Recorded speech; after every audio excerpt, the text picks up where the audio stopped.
सभी साथियों को जय भीम। साथियों, प्राचीन समय से ही एक देश के द्वारा दूसरे देश पर, एक ट्राइब के द्वारा दूसरे ट्राइब पर आक्रमण करके उनको अपना गुलाम बनाना और अपनी सेवा उनसे करवाना, ये प्रथा चलती रही है। विश्व के सभी भागों में हुआ है।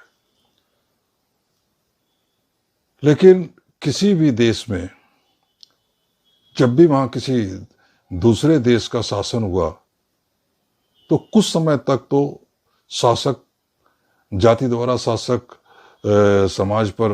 समाज पर जुल्म हुए, लेकिन धीमे धीमे वो या तो वो शासक उत्पीड़क लोग वहाँ की जनता द्वारा उखाड़ फेंके गए, या फिर वो शासक और शासित का बीच का अंतर खत्म करके दोनों एक हो गए।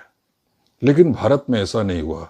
भारत में जब आर्य इस देश में आए और उन्होंने यहाँ पर इस देश के मूल निवासियों को अपना गुलाम बनाया, तो उनको गुलाम सदियों सदियों तक बनाए रखने के लिए, गुलाम लगातार बनाए रखने के लिए, और वो भी इस तरीके से कि वो कभी विद्रोह ना कर पाए, उनको पहले तो 4 वर्णों में बांटा और बाद में 6000 से अधिक जातियों में बांटकर उनके बीच का भाईचारा एकदम समाप्त कर दिया, उनकी एकता एकदम समाप्त कर दी, ताकि और वो वर्ण व्यवस्था, वो जाति व्यवस्था भी इस प्रकार की रही कि हर जाति एक दूसरी जाति से नफरत करने लगी। और ये इसलिए किया गया ताकि वो कभी भी एक होकर अपने अधिकारों के लिए न लड़ सकें, और जो शासक जाति है, आर्य जाति के लोग हैं, उनका कभी मुकाबला ना कर सके, उनके लिए कभी भी खतरा पैदा ना कर सके। संक्षेप में मैं यही कहूंगा कि ये जो जाति व्यवस्था है, इस देश के बहुजन समाज, जिसे कि हम मूल निवासी समाज कहते हैं, जिसे कि हम 85% भी कहते हैं, क्योंकि इस देश का 85% से अधिक जनसंख्या का हिस्सा बनता है, जाति व्यवस्था इस 85% समाज की पीड़ा का, उनके अपमान का, उनके शोषण का कारण रही है। लेकिन साथ में यह भी एक सच्चाई है कि यही जाति व्यवस्था आज भी उनको एक नहीं होने देती। हमारे महापुरुषों ने तमाम प्रयत्न किए इस 85% समाज को एक करने के लिए, चाहे बाबा साहब अम्बेडकर हों, ज्योतिबा फुले साहब हों, साहू महाराज हों, या काशी राम जी हों, इन सब ने उनको एक करने का प्रयास किया। लेकिन जाति और मजबूत होती गई। इसमें हमारे नेताओं का भी दोष है, इसमें कोई शक नहीं है। लेकिन हमारी जो विरोधी ताकतें हैं वो हमेशा हमारे प्रयासों को फेल करते रहे, हमारे ही प्रतिनिधियों को, हमारे नेताओं को अपने पाले में करके हमारे महापुरुषों के प्रयासों को असफल करने का लगातार प्रयास करते रहे। और मैं समझता हूँ इसमें कहना कोई गलत नहीं होगा कि हमारी जो विरोधी व्यवस्था है, मनुवादी व्यवस्था है, वो अपने प्रयासों में हमेशा सफल रहे, और इस प्रकार तरीके से सफल हुए कि आज जो जाति हमारी पीड़ा का कारण है, वही जाति हमें एक होने से लगातार रोक रही है। इसलिए हम अपने को बहुजन कहकर, 85% कहकर ये सोचें कि हम राजनीतिक सत्ता प्राप्त करके सामाजिक परिवर्तन लाएंगे, महापुरुषों का सपना पूरा करेंगे, तो ये तो मूर्खतापूर्ण हमारी सोच होगी। क्योंकि हम यदि आपस में एक नहीं हो पाते, विभिन्न जातियों में एकता पैदा नहीं कर पाते, और एकता तब होगी जब उनमें भाईचारा पैदा होगा, और ये अगर हम भाईचारा पैदा नहीं कर पाते तो राजनीतिक सत्ता तो बहुत दूर की बात है। हम अपने सामाजिक अधिकार, चाहे आरक्षण का मामला हो, चाहे शिक्षा का मामला हो, या चाहे एट्रोसिटी का मामला हो, इन सारे अधिकारों की लड़ाई भी हम नहीं लड़ सकते जब तक हम एक दूसरे के साथ मिलकर एक दूसरे का हाथ पकड़कर संघर्ष करने की भावना अपने अंदर नहीं लाएंगे। और ये भावना तभी आ सकती है जब हम क्षुद्र स्वार्थों से ऊपर उठकर आपस में भाईचारा पैदा करें। पिछले कुछ समय पहले से दिल्ली में एक प्रयास शुरू किया, मैंने और हमारे कुछ साथियों ने, जिसे पहले भाईचारा का नाम दिया गया, बाद में अभी बहुजन भाईचारा मैत्री मिशन का नाम दिया गया। इस मिशन के तहत हमारा उद्देश्य विभिन्न बहुजन जातियों के बीच भाईचारा पैदा करना है, और खासकर जो बहुजन समाज में भी सबसे निचले पायदान पर स्थित अनुसूचित जातियां हैं, उनके बीच भाईचारा पैदा करना हमारा पहला लक्ष्य है। बहुजन संवाद नाम के फेसबुक ग्रुप ने एक संवाद रखा डॉक्टर अंबेडकर और राममनोहर लोहिया के दर्शन में जाति का विनाश विषय पर, और उसी में ही बहुजन में भाईचारा मैत्री मिशन और उनके द्वारा शुरू किए गए नमक टूक रोटी नमक आंदोलन को भी उसमें सम्मिलित करते हुए इस विषय पर चर्चा रखी। इस चर्चा में मैंने भी भाग लिया, वह आप लोगों के सामने आगे है। हाँ, मैं शुरू करूं?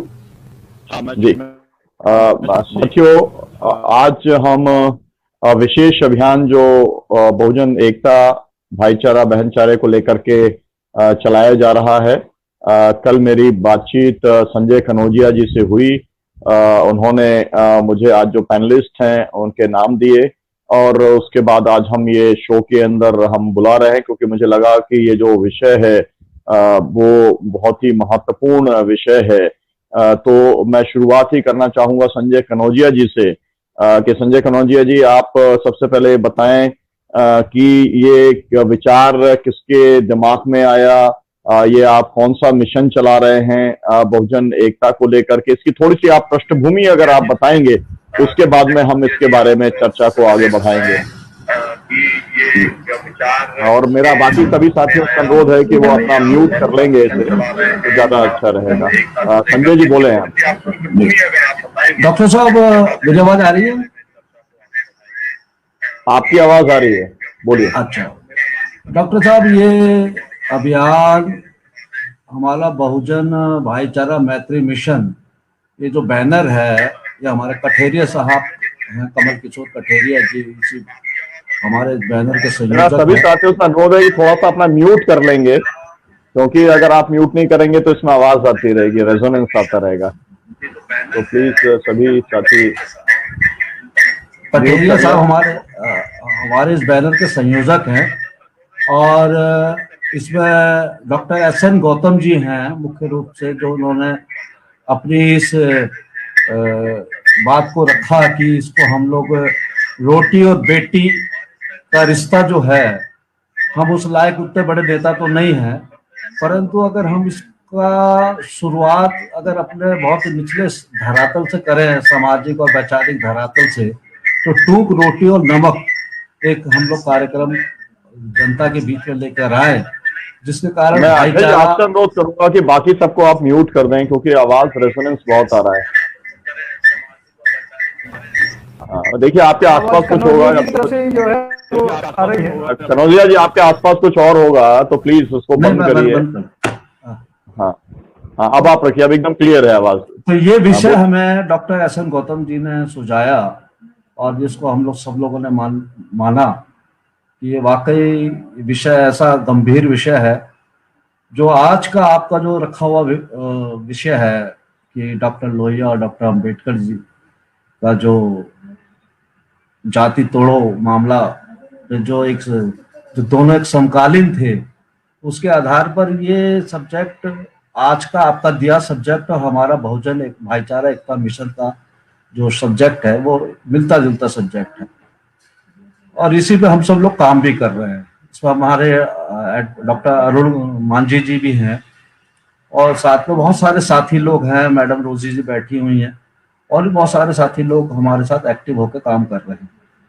तो हमारा कार्यक्रम अभी कल 18 तारीख को होना था, एक सम्मेलन, और इस पर राष्ट्रव्यापी तरीके से हम लोगों ने पूरे देश के अंदर कार्यक्रम लेने थे कि लोग किस तरीके से इस कार्यक्रम को अंजाम दे सके, कि विभिन्न जातियों के लोग, शुरुआत हम बहुजन जातियों से करना चाहते, जिसमें दलित जातियों के अंदर जैसे जाटव समाज है, वो अपनी राह लेके अलग चल रहा है, वाल्मीकि समाज अपनी राह लेके अलग चल रहा है दलित, मानते सब लोग अंबेडकर जी को है, धोबी समाज अपनी राह लेके। तो हमारा कहने का मतलब है, जब तक एकजुटता नहीं आएगी, इनमें भाईचारा कायम नहीं होगा, सब लोग मिलके नहीं चलेंगे, पहले बैठे सारे गिले शिकवे दूर करके, आपसी मतभेद भुला के, क्यों अलग हैं, आपस में ही जाति का जो जातिवाद हम लोगों में आपस में फैला हुआ है, इससे दूरी कैसे बने, इन सब चीजों को लेकर एक कार्यक्रम तैयार किया है। और ये सोच है डॉक्टर एस.एन. गौतम साहब की, और कठेरिया साहब हमारे संयोजक हैं, और हम सब लोग मिलके इस, अरुण मांझी जी हैं और बाकी अन्य साथी लोग हैं, हम सब लोग इसको कार्यक्रम को अंजाम दे रहे कार्य कर रहे हैं। धन्यवाद, धन्यवाद संजय जी। फिर से आपसे बाद में बात करेंगे। मैं अब चाहूंगा कठेरिया जी से कि उनको प्रशासनिक अनुभव भी उनको काफी है और वैचारिक उनकी पृष्ठभूमि भी बहुत समृद्ध और मजबूत पृष्ठभूमि है। जो डॉक्टर राम मनोहर लोहिया जी का और बाबा साहब अम्बेडकर का जो एनिहिलेशन ऑफ कास्ट का जो पूरा दर्शन था कि सड़ी गली जाति व्यवस्था या मनुवादी व्यवस्था का खात्मा होने से ही समाज जो है वो बेहतर बन सकता है या सभ्य बन सकता है या वो न्यायपूर्ण बन सकता है, ये जो पूरा विचार था, उस विचार को आगे बढ़ाने के लिए अभी बहुत सारे संगठनों ने काम किया है, आजादी के पहले भी और आजादी के बाद भी। लेकिन आपने जो ये नया प्रयास शुरू किया, इस प्रयास के बारे में भी और ये क्यों महत्वपूर्ण है और इसकी सफलता किन कारकों पे जो है वो डिपेंड करती है, इसके बारे में जो आपका विजन है, कृपया करके आप कमल किशोर जी आप बताएंगे तो अच्छा होगा। धन्यवाद। सभी साथियों को जय भीम। ये जो जहां तक ये मिशन का सवाल है, पहले मैं उसके बारे में थोड़ा स्पष्ट कर दूं, फिर आज का जो आपने विषय रखा है इस पर मैं अपने विचार दूंगा। असल में मैं सरकारी नौकरी में रहा हूं अवश्य, लेकिन नौकरी में रहते हुए भी मैं कभी बहुजन आंदोलन से अलग नहीं हुआ। और नौकरी में लगने से जाने से पहले, सिविल सर्विस में सेलेक्ट होने से पहले ही जब मानवर काशीराम जी ने आंदोलन चलाया था तो मैं उससे जुड़ा था। सर्विस में जाने के बाद जब कुछ दिनों तक बाद जब मैं अपने स्थायी हुआ, नौकरी के दौरान में जो है स्थायित्व आया, तो मैं बॉम्बे में पोस्टिंग थी, मैं बामसेप से जुड़ गया। बामसेप से पहले कार्यकर्ता के रूप में जुड़ा रहा, बाद में मैं 2006 में बामसेप का प्रेसिडेंट भी बॉम्बे का रहा। फिर मैं अपना संगठन भी राष्ट्रीय बहुजन सामाजिक परिसंघ के बैनर तले काम कर रहा हूं, मैंने पुस्तकें भी लिखी हैं। लेकिन ये सारे चीजों के दौरान मैंने ये पाया कि हम कितना भी कोशिश करें, जो बहुजन शब्द था मानवर काशीराम ने दिया था, एक बाबा साहब अम्बेडकर के जो आंदोलन था, जो मनुवादी व्यवस्था के विरोध में जो शोषित जातियां उनको एक करने का, वो एक नहीं हो पा रही थी। और उसको रणनीतिक रूप मानवर काशीराम ने दिया था बहुजन शब्द के द्वारा। जो SC ST OBC हैं, अल्पसंख्यक है, उनको एक छाती के नीचे लाने का वो जो उनका प्रयास था, शुरू में तो सफल हुआ, लेकिन बाद में धीमे धीमे बिखर गया, फेल हो गया। उनके अनुयायियों ने ही उसको फेल करवा दिया। हम कितनी भी कोशिश कर लें, लेकिन हम लड़ाई भले ही एक व्यवस्था से करते हैं जो हजारों साल से इस देश में बहुसंख्यक वर्ग का शोषण कर रही है, जात के आधार पर शोषण कर रही है, लेकिन हम आपस में ही बटे हुए हैं। इस संदर्भ में मेरी डॉक्टर एस.एन. गौतम से जब मुलाकात हुई, धीमे धीमे हम एक दूसरे को जाने पहचाने, तो हम लोगों ने कहा कि हमें हम सामाजिक संगठनों को इकट्ठा करने का प्रयास करते हैं। हम राजनीतिक दलों से बात करते हैं जो बहुजन विचारधारा के हैं या सामाजिक न्याय की विचारधारा पे काम कर रहे हैं, उनसे हम कहते हैं कि आप सामाजिक न्याय की लड़ाई के आधार पे एक हो जाओ। और या बहुजन विचारधारा, दोनों चीजें एक ही हैं, लेकिन कुछ लोग बहुजन शब्द से नफरत करते हैं, सामाजिक न्याय करते हैं, जबकि दोनों एक ही बात है, लेकिन दोनों एक नहीं हो पाते। और हम आपस में कभी एक होने की कोशिश नहीं करते हैं, क्योंकि जो जातियां हैं वो आपस में इतने ज्यादा बट गई हैं कि हमारे नेता अगर कभी एक हो जाए तो हम नेता के नाम पर तो एक हो जाते हैं, लेकिन हम समाज में कभी एक नहीं हो पाते हैं। जबकि होना ये चाहिए कि पहले समाज के लोग एक हों, तो नेता हमारे अपने आप मजबूर होकर एक होंगे, हमारे कल्याण के लिए काम करेंगे, ना कि अपने स्वार्थ के लिए एक होने का नाटक करेंगे। इस बात से जो है कि जैसे मानवर काशीराम ने बहुजन शब्द रखा, तो ये था तो ये कि सभी जातियों में भाईचारा पैदा हो। तथागत बुद्ध ने भी भाईचारे की बात कही थी, बाबा साहब अम्बेडकर ने भी जो समानता समता और बंधुत्व की बात करी है। तो ये जो भाईचारा था वो बाद में इतना ज्यादा हो गया। आप देखिए कि आज से 20 साल पहले, जब कठेरिया 20 जी, साल पहले, हाँ जी कठेरिया जी, हमारे यहाँ पर भाईचारा के साथ बहनचारा के बारे में भी साथियों का बहुत आग्रह है। चले जब चले हमने चले लिखा भाई, तो उनका कहना हाँ था हाँ कि आप न अकेले ठीक भाईचारा है, लिखा, बहनचारा की बात भी होनी चाहिए। जी आगे चले कंटिन्यू चले करें। चल, हाँ हाँ चलिए। तो जो भाईचारा बहनचारा, जो आपस में बंधुत्व की भावना है, ये जो होनी चाहिए थी, वो सारी जातियों में जाति जो उनका एक तरीके से जाति सोच है वो कमजोर हो जानी चाहिए थी पिछले 30 सालों में। लेकिन वो जाति सोच कमजोर ना होके और मजबूत हो गई। आज से 30 साल पहले अगर आप देखें, जाति संगठन इस समाज में इतने नहीं थे, नाम के लिए होते थे और समाज उनके पीछे नहीं चलता था। कभी कभार ही कुछ काम होते थे, पंचायत लगती थी या कोई बात हो जाती थी, एक दूसरे से बात करनी होती तो उनका नाम सामने आता था। लेकिन आज हर जाति के तमाम संगठन हो गए और हमारे नेता भी उसके लिए जिम्मेदार हैं, जिन्होंने भाईचारा कमेटियां बनाई। भाईचारा कमेटी तो कोई नहीं बनाई, भाईचारा कमेटी बनाई, उसी में सब समाहित हो गए।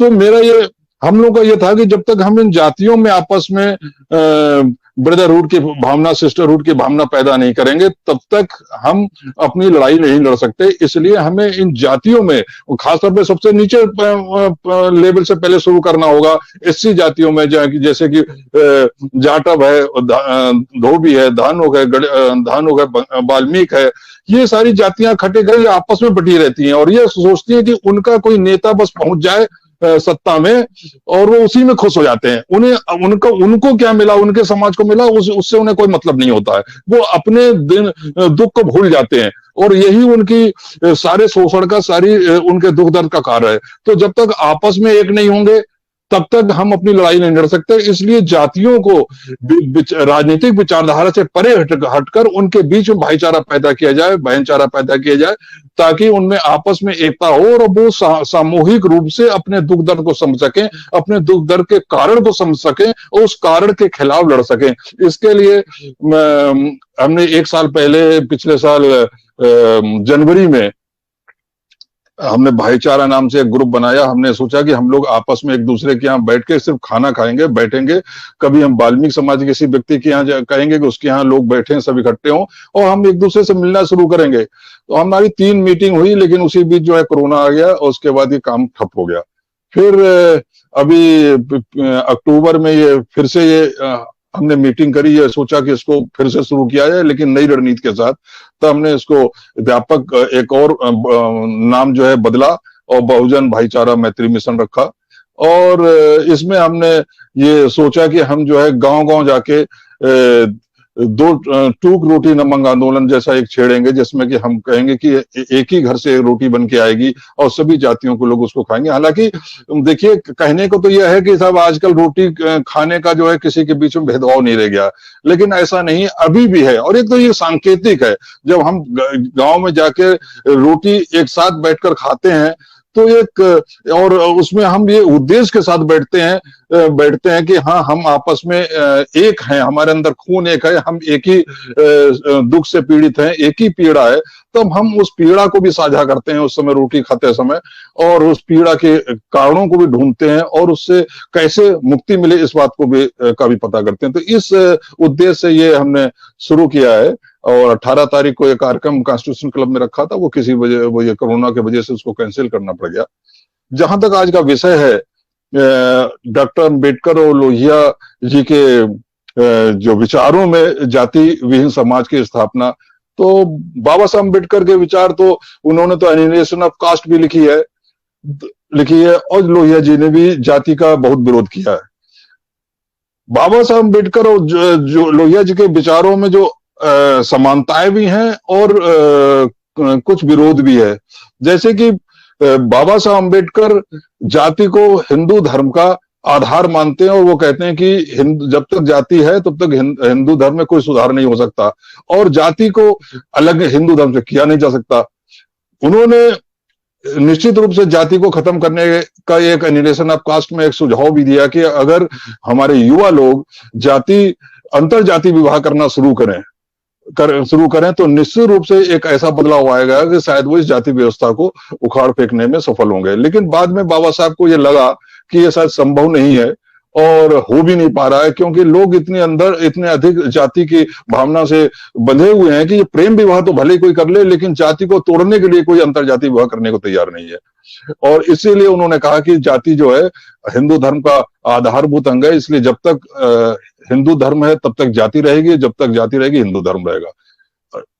लोहिया जी ने जाति का विरोध किया है, लेकिन यहां पर वो बाबा साहब अम्बेडकर से भिन्न है। उन्होंने कहा कि हिंदू धर्म में सुधार किया जा सकता है और जाति को समाप्त किया जा सकता है, और अंतर जाति विवाह का उन्होंने भी समर्थन किया है। और उन्होंने इसमें एक और चीज आगे जोड़ी है कि अंतर जाति विवाह हो तो खाली ऊपर के जो वर्ण हैं, सवर्ण हैं, उनमें ही अंतर जाति विवाह होने से जाति विहीन समाज नहीं बन सकता। अगर जाति की भावना को समाज के अंदर से खत्म करना है और अंतर जाति विवाह के द्वारा खत्म करना है, तो जो शूद्र समाज है और सवर्ण समाज है उनके बीच में अंतर जाति विवाह होना चाहिए, रोटी बेटी का संबंध होना चाहिए, तभी समाज में जो है जाति विहीन समाज की बन सकता है। कम से कम जाति विहीन समाज ना बने तो एक जाति तो कमजोर हो सकती है, और हमारा उद्देश्य भी है कि जाति अगर खत्म भी ना हो तो इतनी कमजोर हो जाए कि वो नाम के लिए रहे, उसका महत्व समाज में ना रहे।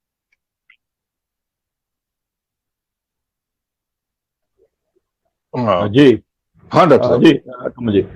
तो हम लोग इसको चर्चा को आगे बढ़ाएं, इसके पहले मैं चाहूंगा कि रोशनी जी भी अपनी बात रख दें, इसके बाद में हम लोग इस चर्चा को और आगे बढ़ाते हैं। इस बीच में मैं ये भी आग्रह ये करना चाहूंगा संजय जी से कि वो doctor S N Gautam ji को भी जोड़ें, क्योंकि उनसे बातचीत हुई थी। वो अगर जुड़ेंगे तो बहुत अच्छा रहेगा। तो संजय जी कृपया कर उनसे ही बातचीत करें, हम इस चर्चा को अभी आगे बढ़ाते हैं। रोजी जी से आग्रह है कि वे इस विषय पर अपने विचार रखें। आपका जो अनुभव आया आज तक, और जैसा अभी कह रहे थे जो है कि इसके अंदर बहुत सीमाएं हैं, प्रयास बहुत हुए हैं लेकिन नतीजे बहुत कम निकले हैं। आपका अपना क्या अनुभव है और नतीजे निकालने के लिए आपके क्या सुझाव हैं? रोजी जी थोड़ा इसको अनम्यूट कीजिए, आपको खोलना पड़ेगा इसको। हाँ अब जी आई? जी बोलिए। हाँ हाँ जी, आवाज जय भीम, बोलिए। जय भीम सबको। जय भीम। जय भीम, नमस्कार। मेरा तो अनुभव यही है जो फील्ड में मैंने देखा है कि जो कटारिया सर कह रहे थे कि मतलब हमारा जो लोग मैरिज तो कर लेते हैं, मगर जो अंदर का जो अनुभव है, जो मतलब हिंदुत्व में कि जाति भाव, उस चीज को पहले खत्म करना होगा। जो हिंदुत्व में है, ऊपर का ऊपर रह जाता, नीचे का नीचे ही बिठा देते हैं, उसको नीचे का नजरिया ही दे देते हैं, नजरिया। तो ये बिल्कुल होना ही नहीं चाहिए। जैसे हम गुलाब को अपनाते हैं, उसके साथ कांटे को भी देखो, वो कांटा भी जुड़ा रहता है, कांटा भी हमारा अपना है, गुलाब भी है तो कांटा भी अपना है, ठीक है ना। तो वो ऐसी नीच जाति को या कोई एसटी को, धोबी समाज, कोई भी वो है तो अपना भाई बहन है ना अपना। हमारे समाज में अगर आया, किसी को बच्चे को शादी किया, तो हम उसको अपना सकते हैं समाज के सामने, मगर हम क्यों उनके साथ बैठ के पार्टियों में खाना क्यों नहीं खाते हैं, उनका हाथ का खाना पानी क्यों नहीं पीते हैं? अभी तक ये नहीं समझ में आया। क्यों नहीं बैठते उठते हैं उनके साथ? क्यों एक जगह में मेला में? मैं तो ये चाहती हूँ कि आज के दौर में लैपटॉप, अपना व्हाट्सएप, छोटे छोटे बच्चे देखते हैं, इतने आगे बढ़ चुके हैं, इतनी आगे बढ़ चुकी है समाज, छोटे छोटे बच्चे जानते हैं हर चीज को।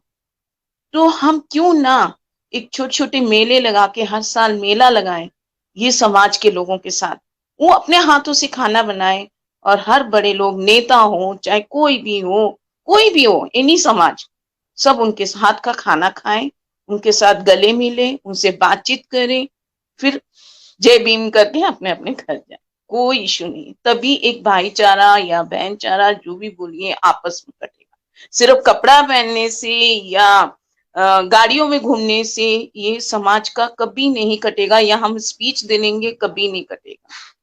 ये मैं दोबारा दोहराती हूँ कि हम एक बेटी को अपना लेते हैं या बेटे को अपना लेंगे, धोबी समाज के, चाहे वो क्रिश्चियन हो, हिंदू हो, मुस्लिम हो, हर समाज में समाज मैरिज करके आ जाता है, मगर हम उसके घर में जाके खाना बैठ के खाएंगे, उसके साथ बैठेंगे, तीज त्योहार बनाएंगे, उनके घर में बैठ के हम गले लगेंगे?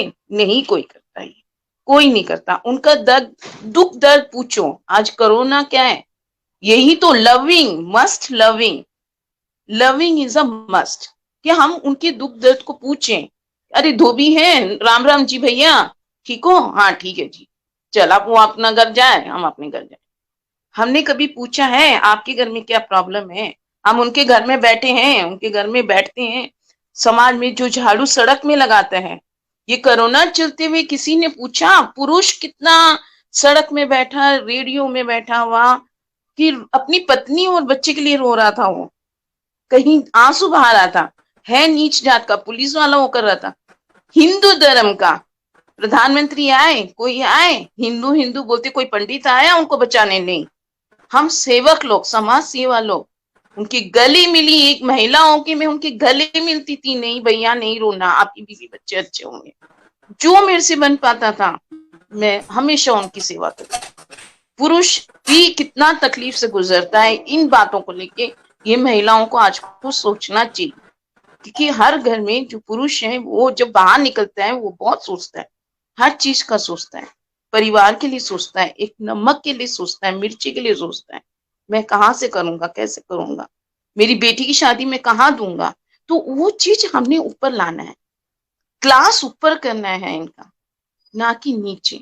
वही हमारे अम्बेडकर, कामराज जी, क्या एजुकेशन लाना, अवेयरनेस लाना, ये बहुत जरूरी है।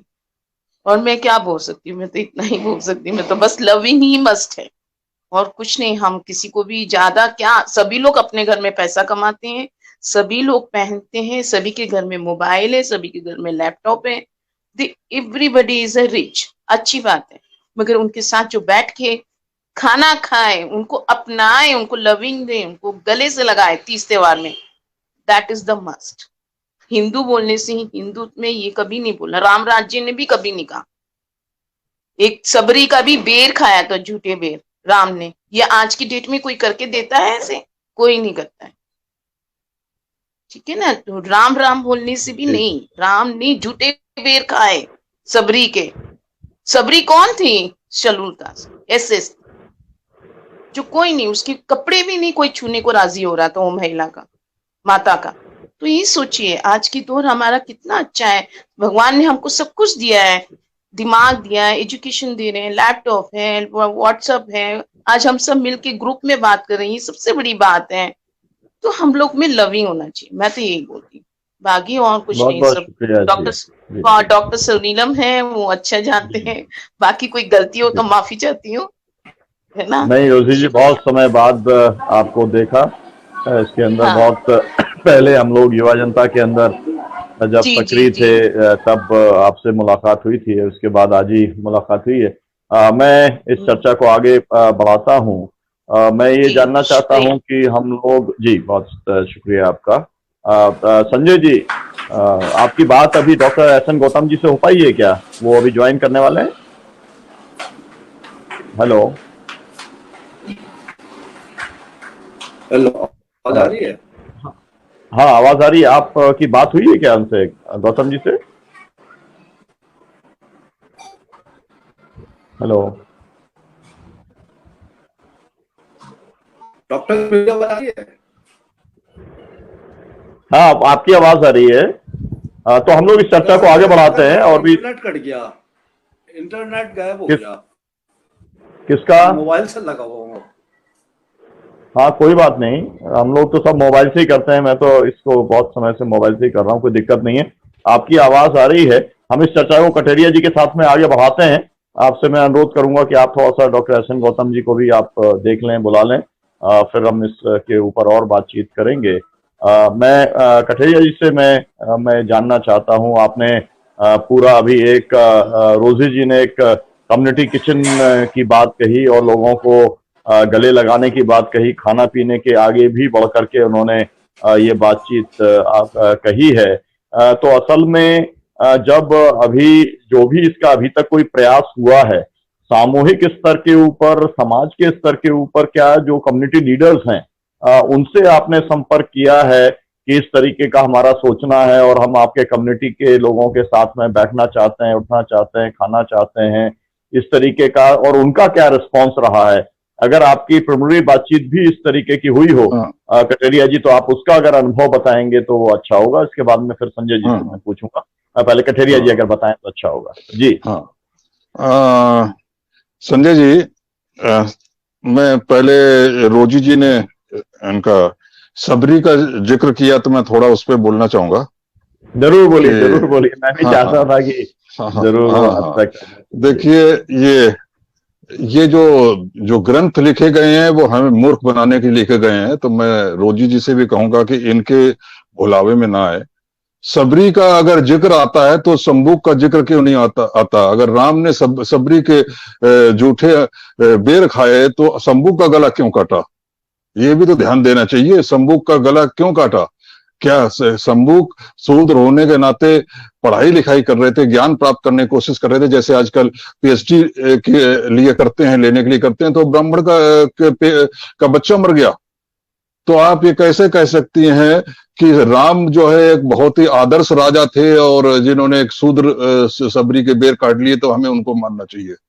ये राम के जीवन का, चाहे वो सच में हुए हों या काल्पनिक है, इस पे मैं डिस्कस नहीं करना चाहता हूं। जो भी कहानी उनके बारे में बताई गई है तो उनके बारे में बहुत विरोधाभासी बातें हैं। अगर सबरी का जिक्र आता है तो आप संबूक का जिक्र आया, संबूक के बारे में अगर कभी आप डिटेल में पढ़ेंगी तो कभी राम का नाम जो है अपनी चर्चा में नहीं लाएंगी, क्योंकि राम हमारे लिए आदर्श नहीं हो सकते। हिंदुत्ववादियों के लिए आदर्श होंगे, कम से कम मैं समझता हूं कि जो भी सामाजिक न्याय की लड़ाई लड़ रहे हैं उनके लिए आदर्श नहीं हो सकते। दूसरी बात ये कि जो आपने कहा कि कम्युनिटी से बात करने की, तो उसमें निश्चित रूप से अभी तक बात हो रही है, बहुत अच्छा सकारात्मक रिस्पांस मिल रहा है, क्योंकि सभी लोग कहते हैं कि हम वैसे तो शादी ब्याह में तो जब मोहल्ले में होती है तो दूसरे लोग जो है दूसरी जातियों को भी जो जान पहचान होती है बुलाते हैं। इवन अगर एससी के यहाँ शादी हो रही थी, उसका कोई जान पहचान का कोई पंडित होता है, उनको भी बुलाता है। और ब्राह्मण भी आ जाते हैं उसमें खाने के लिए, क्योंकि उनको भी मालूम होता है कि यहाँ पर मोस्टली तो बाहर का ही कोई खानसमा बना रहा होगा, कैटर लगा होगा, तो खाने पीने का तो। और बहुत से लोग, ऐसा भी नहीं है कि बहुत से ब्राह्मण भी खाने पीने में अब नेतागिरी करते करते लिबरल भी हो गए, खाना खाने चले भी जाते हैं, लेकिन एक इस उद्देश्य से कि हमें इसके घर का ही खाना खाना बैठकर, ये बहुत से बाहर वाले नहीं करते हैं। और अगर हम इस उद्देश्य से बैठेंगे तो निश्चित रूप से ये अच्छा संदेश जाएगा। क्योंकि अभी क्या होता है कि अगर किसी जाति के, मतलब धोबी समाज का है, उसके लड़के का पुलिस ने मान लीजिए इनकाउंटर कर दिया या पुलिस ने उसकी पिटाई कर दी, गलत चीज में फंसा दिया, तो पूरा धोबी समाज के नेता उसके लगते हैं। मतलब एससी समाज भी उसके लिए न्याय दिलाने के लिए साथ में नहीं खड़ा होता है। तो और ये ऐसा ही होता है अगर जाटा समाज का, तो वहां जाटा समाज के लोग लग जाते हैं। जबकि हम बात करते हैं बहुजन की, बहुजन तो एससी नहीं है, बहुजन जाटव नहीं है, ना ही बहुजन खाली धोबी है। बहुजन तो हम पूरे एससी, ओबीसी और अल्पसंख्यक समाज सबको लेके चलते हैं। और अगर तथागत बुद्ध के शब्दों में देखा जाए तो बहुजन वो है जो इस देश का सबसे अधिक संख्या वाला कहलाता है। तो उसमें तो जो भी गरीब है वो आ जाता है, उसमें जाहिर है कि एससी ओबीसी तो आ ही जाएगा और बाकी भी गरीब आ जाएगा। तो बहुजन शब्द के आधार पर हम कभी सोचते नहीं है। और जहां तक ये बात है कि हम लोग जो कम्युनिटी के साथ खाना पीने का रखते हैं, जो जैसे अक्सर कभी कभी राजनीतिक पार्टियां रखती हैं, तो वहां पर एक उद्देश्य के लिए होता है, उद्देश्य के साथ खाना खाते हैं, खत्म हो जाता है। उनके बीच की जाति सोच कभी समाप्त नहीं होती है। और जो जैसे आप रोजी जी ने कहा कि किसी की बेटी आ जाती है तो हम उसको बेटी के साथ तो उसको बहू बना लेते हैं, तो हमें अच्छा लगता है, लेकिन हम उसके परिवार, उसके ससुराल में जाके कभी नहीं खाते हैं। उसका रीजन है, वही तो मैंने बोला कि जो प्रेम विवाह है, प्रेम विवाह के नाते अगर किसी दूसरे की बेटी आती है और वो सोचता है, वो अगर सामाजिक सीढ़ी में ऊपर बैठा हुआ है वो परिवार, तो वो उस समय उसको बेटे की वजह से उसको स्वीकार कर लेता है। और बाई चांस कभी किसी उसके बेटे को कोई दुर्घटना में कुछ हो जाए तो वो उस लड़की को ही घर से निकाल देगा। तो और जहां तक उसके समाज का है, बेटी का समाज है, उसके लिए उसकी सोच में कभी परिवर्तन नहीं आता, यहां तक कि वो संबंध भी कायम नहीं रहते हैं। तो इसलिए मैंने कहा कि जब तक प्रेम विवाह को एक तरफ रख के, जब तक सामान्य तरीके से, यही लोहिया जी ने कहा था, यह डॉक्टर अम्बेडकर ने कहा था, सामान्य तरीके से अगर हमारे युवा जब अपने लिए पार्टनर ढूंढते हैं, जीवन साथी ढूंढते हैं, और उस समय उनके दिमाग में ये हो कि खाली मेरिट के आधार पे अगर किसी को डॉक्टर लड़का ढूंढना है, और वो डॉक्टर लड़का अगर चाहे वो भले ही वो वैश्य जाति का है, और खुद वो वैश्य जाति का है, और वो उसको वैश्य जाति का लड़का भी डॉक्टर भी मिल रहा है, ब्राह्मण भी मिल रहा है, और एक यादव मिल रहा है, जाटो मिल रहा है। लेकिन वो डॉक्टर होते हुए भी उनमें, उनके बीच में उनमें कुछ ना कुछ होगा। हो सकता है जाटा समाज वाला आर्थिक रूप से भी ज्यादा संपन्न हो, और क्वालिफिकेशन में भी बहुत ज्यादा हो, एमबीबीएस के साथ साथ उसने एमएसवी कर रखा, एमडी कर रखा, उसे लगता हो कि वहां जाकर उसकी लड़की ज्यादा सुखी रहेगी। लेकिन फिर भी उन डॉक्टर होते हुए पहले उसका दिमाग अपनी जाति की ओर जाता है। उसके बाद फिर वो जब उसकी लड़की बड़ी हो जाती है और मजबूर हो जाता है इंटरकास्ट करने के लिए, 32-33 जाती है, तब वो फिर सवर्ण समाज में पहले ढूंढता है। बहुत मजबूरी में, भले ही ओबीसी में जाए, एससी के पास तो कभी जा नहीं पाता। तो जो सोच है कि हम अपने बेटा या बेटी के लिए जब जीवन साथी चुन रहे होते हैं, या जो हमारे युवा हैं वो खुद मैट्रिमोनियल में जाके अपने लिए जीवन साथी ढूंढ रहे होते हैं, तो जब तक उनकी सोच जो है जाति के आधार पर अपना जीवन साथी ढूंढने की बनी रहेगी, तब तक अंतरजातीय विवाह से फायदा कुछ नहीं होगा। इसलिए अंतरजातीय विवाह में जो होता है ना कि कास्ट नो वार, और आप देखेंगे कि आज भी जो मैट्रिमोनियल होते हैं उसमें कास्ट नो वार बहुत छोटा हिस्सा होता है, 90% हिस्सा होता है जातियों वाला होता है। तो जिस दिन 90% हिस्सा कास्ट नो वार वाला हो जाएगा, मैं समझता हूं कि उस दिन बाबा साहब अम्बेडकर का और राममनोहर लोहिया का जो जाति को समाप्त करने का ये फार्मूला था वो सफल होगा। जी, आपने ठीक कहा। मैं आपसे थोड़ा सा आपके अनुभव को लेकर के, क्योंकि आप मुंबई में रहे, वामसेक के आप अध्यक्ष रहे, प्रशासनिक नौकरी में भी रहे, शहरों के अंदर जो है ये इस तरीके के जो भेदभाव हैं या इस तरीके का जो एक इनहिबिशंस हैं वो कम हो जाते हैं, खत्म हो जाते हैं। बाबा साहब का इस तरीके का सोच था। गांव के अंदर वो बहुत बढ़े हुए रहते हैं। एक तो ये कि आपका जो अनुभव है वो किस तरीके का आया मुंबई जैसे शहर के अंदर, और अगर आपके गांव के साथ में अगर आपका संपर्क रहा तो उसकी तुलना के अंदर। दूसरा ये कि आपने जो खाने का बात कहा, हम लोगों ने पहले भी बहुजन संवाद में इस बात को लेकर के डिस्कशन किया है कि हमारे यहाँ जैसे मध्य प्रदेश में या उत्तर प्रदेश में, बिहार में, नॉर्दर्न इंडिया के अंदर अभी भी जिनको दलित जातियां कहा जाता है, उनको भले ही एक साथ बैठ के खाने की बात आती है, लेकिन उनके लिए एक अलग किस्म की पंगत लगाई जाती है। अगर 1000 लोग बैठ करके एक साथ खाना खा रहे हैं, गांव की सड़क के ऊपर ही खाना खा रहे हैं, लेकिन उनके लिए कहीं पर एक जगह पर एक साथ ही करके बैठाया जाता है। वो आज भी वो सिलसिला उस तरीके का चल रहा है। और ये भी आपने देखा है कि जाति को लेकर के जो एक ऑनर किलिंग करके होती है, आप तो अभी दिल्ली में हैं और आपके पड़ोस में हरियाणा के अंदर तो जो है सैकड़ों की संख्या में इस तरीके की ऑनर किलिंग होती है। तो ये इसको बदलने का एक तो माइंडसेट बदलने का मामला है, एक एजुकेशन सिस्टम के माध्यम से बदलने का मामला है, एक जो घर के संस्कार हैं उसके को लेकर के बदलने का मामला है।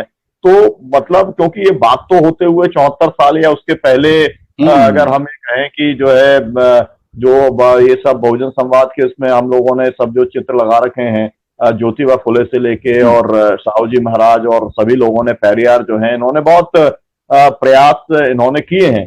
और एक तरीके से अगर देखा जाए तो उन जगहों पर महाराष्ट्र के अंदर उस तरीके से बहुत अंतर आया है, दक्षिण भारत के अंदर बहुत तरीके से अंतर आया है, लेकिन यहाँ पर नॉर्थ इंडिया के अंदर जिस तरीके का इन मूवमेंट्स का असर पड़ना चाहिए था, हालांकि मूवमेंट्स बहुत ज्यादा स्ट्रांग रहे। आपने जो है यहाँ पर कहा तो कई बार सत्ता के अंदर भी आए, आपने देखा है ना, सत्ता में आने के बाद भी कई बार एमएलए भी बने, कई बार एमपी भी बने, मिनिस्टर बने, चीफ मिनिस्टर बने, और कई जगह पर कैबिनेट मिनिस्टर्स भी देश के अंदर रहे। जगजीवन राम जी एकदम प्रधानमंत्री पद के एकदम नजदीक पहुंच गए थे, प्रधानमंत्री तक बने। वो सब बनने के बाद भी आप उसका किस तरीके का आपने असर आप देखते हैं? जब कोई सत्ता में एमएलए एमपी रहता है, उसका क्या कुछ इस तरीके का एक दबाव बनता है कि उस समय इस तरीके के भेदभाव कुछ कम होते हों या खत्म होते हों? इसको लेकर के आपका अनुभव क्या है, ये थोड़ा सा आप बताएंगे तो अच्छा होगा। संजय जी कहाँ गए? पहले तो मैं आपका दूसरे प्रश्न का ही पहले उत्तर देता हूं। तो जैसा कि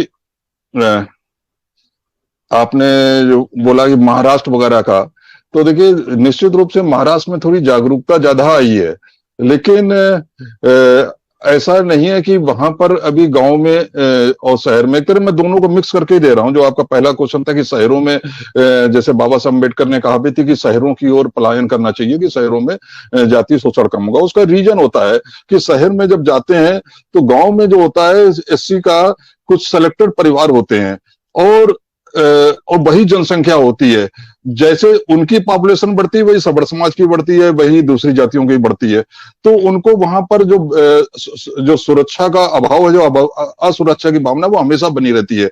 इसलिए बाबा साहब अम्बेडकर ने शहरों के लिए उनको सुझाव दिया था कि शहर में जाएंगे तो वो अपनी नई बस्ती बनाएंगे, अपने हिसाब से जहां उनको सुरक्षित माहौल लगेगा वहां पर रहेंगे। और ये वास्तविकता में देखा भी गया है कि आज जो आप देखिए जो भी शहर बचे हैं या जो छोटे शहर हैं, वो आप देखिए उनकी जो जनसंख्या है, अगर आज से 50 साल पहले देखी जाए तो बहुत कम थी। आज उनमें जो है तो उसी आसपास उसी जिले के जो गांव के लोग हैं वही आके बस गए हैं। और आप देखिए कि गांव में जो माहौल है आज भी वैसे ही है, आज भी वैसा है। थोड़ा बहुत बदलाव आया है, इसमें हम ये नहीं कर सकते गांव में बदलाव नहीं है, गांव में भी बदलाव आया है। गांव में भी एससी के लड़के और ठाकुर के लड़के अगर जब साथ साथ पढ़ते लिखते हैं तो उनमें दोस्ती हो जाती है। मैं तो गांव में जाता रहता हूँ, मैं बहुत ज्यादा गांव में मेरे कार्यक्रम होते हैं, तो मैं वहां देखता हूं कि कई बार ऐसा होता है कि वहां ठाकुर के लोग भी आ गए हैं। तो मैं तो जब बोलता हूं तो तथ्यों के आधार बोलता हूं, किसी जाति विशेष खिलाफ नहीं बोलता हूं। लेकिन कभी कभी कुछ लोग बोल जाते हैं तो उसमें, क्योंकि मुझे मालूम होता है कि इसमें कोई ना कोई ठाकुर भी बैठा होगा, ब्राह्मण भी बैठा होगा। तो लेकिन बहुत से लोग जाति के आधार पर बोल बैठते हैं, तो वहां पर अक्सर ये आ जाता है, वो कहते हैं साहब हम भी ठाकुर हैं, तो और हम तो जो है इनके दोस्त हैं, हम इसलिए यहाँ पे आके बैठे हुए हैं। तो ये गांव में बदलाव तो आया है, लेकिन ये बदलाव में मैंने ये भी देखा कि बदलाव तभी तक रहता है जब तक आपस में अच्छे संबंध होते हैं। जिस दिन उनके आपस में संबंध खराब होते हैं, झगड़ा होता है, या उनकी अपनी जाति का आदमी उस झगड़े में शामिल होता है, तो वो जो है दोस्ती के बजाय अपने जाति वाले का साथ देंगे, या तो खुल का साथ देंगे, या चुप हो जाएंगे, न्यूट्रल हो जाएंगे। और कहीं उनका अपना झगड़ा हो जाता है तो उसमें फिर वो जाति भी शामिल हो जाती है। दूसरी बात एक और गांव में देखी है कि वही गांव का आदमी, मेरे अपने अनुभव है कि गांव के हमारे परिचित हैं, पंडित हैं, ब्राह्मण हैं, वो शहर में आके एक एससी के साथ उनकी अच्छी खासी दोस्ती है, और उसके साथ में बैठ के उसके घर में जाके वो चाय पानी भी कर लेते हैं। लेकिन पंचायत चुनाव के टाइम में मैंने देखा कि वो उसी एक रिश्तेदार के यहाँ, जो कि अच्छे खासा मिलिट्री से रिटायर्ड था, उसके घर पे चाय पानी हो रहा था, सारे लोग बैठे रहे। जैसे चाय आने लगी, वो पंडित जी उठ के बाहर चले गए, बोले मैं अभी आता हूं थोड़ी देर में। बाद में पता चला वो केवल वहां चाय नहीं पीना चाहते थे और इसलिए बाहर चले गए। तो गांव में ये भी है कि जो शहर में जिस तरीके से लोकतांत्रिक मूल्यों का एक प्रचार प्रसार हो रहा है, उसका प्रभाव अगर एससी एसटी ओबीसी पर पड़ रहा है, तो वो उसका प्रभाव जो है सबड़ समाज पर भी पड़ रहा है। उनके अंदर ही परिवर्तन आ रहा है। हाँ, ये बात दूसरी कि उनके अंदर परिवर्तन जिस तेजी से आना चाहिए उसका शायद वो 10वां हिस्सा भी नहीं हो पा रहा है। लेकिन वो लोग गांव में जाते हैं तो गांव की परंपराओं के बीच में दब जाते हैं, और उनको वहीं पे वही करना पड़ता है जो गांव की परंपराएं उनको करने के लिए मजबूर करती हैं। तो इसलिए गांव का माहौल आज भी खराब है, पहले के मुकाबले भले ही अच्छा हुआ हो, लेकिन जिस तरीके से जाति चेतना लोगों में आ रही है, अपने अधिकारों के प्रति चेतना आ रही है, वैसे गांव में ये जो कड़वाहट भी और बढ़ती जा रही है। जैसे कि हम जो लब की बात हुई, विरोधी जी ने भी कहा था, तो जो एक हमारे साथी थे, एक बार मैं प्रोग्राम में मैं सेमिनार में बोल रहा था, तो हमारे एक साथी थे, वो बताने लगे कि साहब गांव में पहले बहुत अधिक ये भाईचारे की भावना थी। हम लोग एक दूसरे को कहते थे कि बोले कि मैं जब मेरे एससी समाज की का एक दोस्त था, मेरे साथ पढ़ता था, मैं छोटा था, तो उसके घर में चला जाता था, और उसके मेरी माँ कहती थी कि उसके यहाँ कभी चाय वाय मत पीना। एक दिन उन्होंने चाय बना ली, पी ली, तो मैंने जब अपनी माँ को बताया तो माँ ने कहा कोई बात नहीं बेटा, लेकिन गांव में किसी और को मत बताना, वरना लोग जो है नाराज होंगे। तो उन्होंने कहा कि आप सोचिए कि उस समय मेरी माँ ने बुरा नहीं माना, और हम लोग, मैं चाय पी लेता था, उनको मैं काकी कहता था। लेकिन आज जो है इतना ज्यादा हो गया है कि लोग जो एक दूसरे को देखना पसंद नहीं करते हैं। तो मैंने उनसे यही कहा कि देखिए, वो उस समय का माहौल आज के माहौल में अंतर यह है। बोले कि आज जो जाति सोच बहुत बढ़ गई। मैंने कहा जाति सोच नहीं बढ़ी है, उस समय जाति सोच कम थी या जाति सोच थी, तो अब उनका जो दुख दर्द था उसको अपना भाग्य समझे बैठे थे। आज वो ऐसी महिला है, वो जो है खाली आपकी चाय पीने से संतुष्ट नहीं होती है, वो तो ये कहती है कि आखिर तुम्हारी माँ ये खुल के क्यों नहीं कहती कि सबके सामने चाय पियो, और वो खुल के क्यों नहीं कहती है, और आखिर तुम्हारी माँ और मेरे में अंतर क्या है, केवल जाति का अंतर है। तो वो अपने अधिकार तुम्हारी मां के बराबर मानना चाहती है, इसलिए आपस में जातियों में टकराव होता है। और यह जातियों में अगर टकराव हो रहा है तो उसके वजह से गांव में संघर्ष की स्थिति निश्चित रूप से पैदा हो रही है। जैसे कि आप देखिए सहारनपुर में जो भीम आर्मी का उदय हुआ, वो सब्बीरपुर गांव में राणा प्रताप की रथ यात्रा निकल रही थी, उसको लेकर हुआ। ऐसा तो नहीं है कि राणा प्रताप को जो है वहां पे जाटव समाज नहीं मानता होगा, या उनके किसी राणा प्रताप ने ऐसा कोई काम किया, राणा प्रताप की जीवनी से तो ऐसा कुछ आता नहीं है कि उन्होंने जाति के आधार पे कुछ ऐसा कुछ काम किया, उनसे कोई नफरत करे। उनको तो सभी लोग बचपन में, हमने भी उनके बारे में पढ़ा है, उनके चेतक के बारे में पढ़ा है। लेकिन अब इन महापुरुषों को भी जातियों में बांट दिया गया। राणा प्रताप मेरी जात के हैं, परशुराम फलानी जात के हैं, फलाने उनकी जात के हैं। तो जब इस महापुरुषों को जातियों में बांट दिया जाता है, तो महापुरुषों की जन्मदिन पर भी जो है आपस में जाति टकराव होने लगते हैं। बाबा साहब अम्बेडकर को देख लीजिए, अभी हैशटैग चल रहा है उनके जन्मदिन पर मूर्ख दिवस के रूप में। तो आप सोचिए किस जमाने में हम पहुंच रहे हैं कि डिजिटल युग में जो हमारा समाज इतना मानसिक रूप से प्रगति कर जाना चाहिए कि हमें अमेरिका से टक्कर लेनी चाहिए। अभी भी हमारे समाज में ऐसे लोग हैं जो कि बाबा साहब अम्बेडकर के जन्मदिन को मूर्ख दिवस करके रूप में चला रहे हैं। उनका जवाब दिया गया है, हैशटैग दूसरा भी चलाया गया है। लेकिन मेरा कहने का मतलब है कि समाज में अगर जिस तरह से वैचारिक प्रगति हो रही है, एक समझदारी का विकास हो रहा है, वैसे ही गंदी सोच वाले लोगों का विकास हो रहा है। और जिस तालाब को गंदे करने के लिए कुछ लोग ही काफी होते हैं। जहां तक दूसरी चीज आपने बोली कि उत्तर भारत की बात, तो निश्चित रूप से उत्तर भारत में आज भी ये बहुत है, और मैं समझता हूँ कि ये पूरे देश में ही है। उत्तर भारत कहें कि जो राजनेता होते हैं वो जो है, जब वो तो अपना खाना ही खुद लेके जाते हैं। दलित के अंदर के घर पे बैठ के खाना खाना होता है। संबित पात्रा ने भी अभी खाना खाया है, कांग्रेस के लोगों ने भी खाना खाया है अपने चुनाव में। वो सब उनका घर से खाना जाता है या पहले पहुंचवा दिया जाता है, और उसी खाने को खा के कहते हैं हमने दलित के अंदर खाना खा लिया। दलित के घर में खाना क्यों खा रहे हो आप? दलित को अपने बराबर क्यों नहीं मान रहे हो आप? उसको भी इंसान समझो, अपने को भी इंसान समझो। खाना खाने की दूसरी जरूरत नहीं, अपनी सोच बदल लो। तो ये खाने का नाटक करने की क्या जरूरत है? और आप सोचिए, आपने जैसे बताया वो सही बात है कि उनके लिए पंगत अलग लगा दी जाती है। अभी भी कितने स्कूलों में ऐसा हुआ है कि वहां पर अगर दलित खाना बनाने वाली थी तो उसका खाना बच्चों ने खाने से इनकार कर दिया। इस तरीके की सोच भावना जो अगर जब बच्चों के दिमाग में हो रहा है तो किस तरीके का समाज हम निर्माण करना चाहते हैं।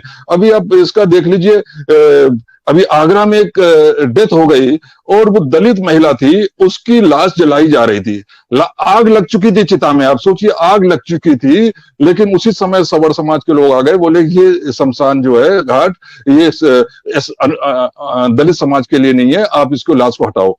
बहुत किया गया, कहा गया, नहीं माने तो उन्हें जलती हुई चिता को बुझाना पड़ा, उस अधजली लाश को ले जाकर कहीं दूर फूंकना पड़ा। ये हाल है अभी अपने समाज का। हाथरस की घटना तो हम भूले नहीं है। हाथरस घटना में जिस तरीके से उस लड़की के साथ रेप किया गया और उसको मारने का प्रयास किया गया, मरी नहीं, बच गई, उसको इलाज हुआ, लेकिन दिल्ली में सफदरजंग में उसकी मौत हो गई। तो उसकी लाश को बिना परिवार की मर्जी के, बिना परिवार को शामिल किए रात में ही उसको जला दिया गया, फूंक दिया गया। और वहां पे किसी को जो लोग वहां पे जाने का प्रयास किए, अगर पत्रकार वो खंडन प्रयास किया, उसको जो है देश विरोधी एक्ट में जो है जेल में डाल दिया, अभी भी उसको जेल में ही है। तो इस तरह घटनाएं तो आज भी हो रही हैं और उत्तर भारत में हो रही हैं। और वहीं अगर महाराष्ट्र का देखें तो अभी 10 साल पहले जो है वो सुरेखा भोतमांगे और उसकी बेटी प्रियंका भोतमांगे की किस तरीके से हत्या की गई थी, उसको नंगा घुमा के सामूहिक बलात्कार करके उसको मार दिया गया था। तो ये घटनाएं आज भी हो रही हैं। बस ये हो सकता है कि किसी प्रदेश में कम होती है, किसी प्रदेश में ज्यादा होती है। उत्तर भारत में जाति भावना बहुत ज्यादा है, इसलिए जातिवाद बहुत ज्यादा बढ़ गया है। लोगों में एक दूसरे के प्रति उनको जो विद्वेष की भावना है बहुत अधिक बढ़ गई, इसलिए यहाँ पर अपराध जात के आधार पर ज्यादा हो जाते हैं। ये बात अवश्य है, लेकिन जाति मानसिकता पूरे देश में है। जब तक खत्म नहीं होगी तब तक ये सभ्य समाज की बात करना जो है बेमानी होगा। जी, बहुत बहुत शुक्रिया कठेरिया जी। मैं संजय भाई से कहना चाहूंगा, इस बीच में लता जी हमारे साथ में जुड़ी हैं। लता, प्रतिभा, मधुकर जी, आपको मालूम है कि जो बहुजन संवाद के जो 4 संयोजक हैं उसमें एक संयोजिका आप हैं, और रेगुलरली जो शो है वो आप ही करती हैं। हम लोग जो है वो आमतौर पर इसमें नहीं रहते हैं, जब कभी कोई विषय होता है तब उसके अंदर रहते हैं। लता जी ही इसको जो है चलाती हैं, लेकिन अभी कुछ मिट्टी सत्याग्रह यात्रा के बाद कुछ तबीयत नासाज होने की वजह से जो है कुछ जो है अभी वो नहीं थी। लेकिन ये विषय क्योंकि उन्होंने इसके अंदर बहुत पढ़ा है, बहुत अध्ययन किया है, इसलिए वो हमारे बीच में है। तो फिलहाल तो मैं संजय जी आपसे मैं जानना चाहूंगा कि ये जो अभियान आपने जो शुरू किया है कोरोना के चलते, उसके ऊपर थोड़ा सा विराम लगा है, लेकिन आपकी अपेक्षा क्या है, आपका खुद का मतलब आप किस तरीके से आगे बढ़ना चाहते हैं? अगर आपने कोई प्लानिंग की हो इसको लेकर के, मतलब 2 व्यक्ति 4 व्यक्ति वो लोग बैठ करके कोई प्लानिंग कर रहे हों, लेकिन सामाजिक स्तर पर सामाजिक संगठनों को जोड़ करके अगर इसके अंदर कोई योजना बनी हो जिसके ऊपर कोई आपको लगता है आने वाले समय में काम होगा, क्योंकि एक सदिच्छा रखना तो बहुत अच्छी बात है, और सदिच्छा रख करके तो बहुत सारे लोग काम करने की कोशिश कर रहे हैं, लेकिन कॉन्क्रीट कोई उसका एक्शन प्लान भले ही कोरोना के कम हो जाने के बाद में या सोशल मीडिया के स्तर के ऊपर, तो बहुजन संवाद के जो साथी हैं वो इसके अंदर क्या भूमिका ले सकते हैं? एक अपील के तौर पर तो आप कर सकते हैं, लेकिन उस तरीके की अपील तो बहुत बड़े बड़े लोग करते चले आ रहे हैं और उसका कितना असर हो रहा है वो हम लोग देख रहे हैं। तो मैं ये चाहता हूं कि अगर कुछ कॉन्क्रीट आपका कुछ इस तरीके का प्लान हो इस अभियान को आगे ले जाने के लिए, तो उसके बारे में कुछ आप जानकारी दें। संजय कनौजिया जी। डॉक्टर साहब, प्लान तो हमारा कंक्रीट करने का ही है।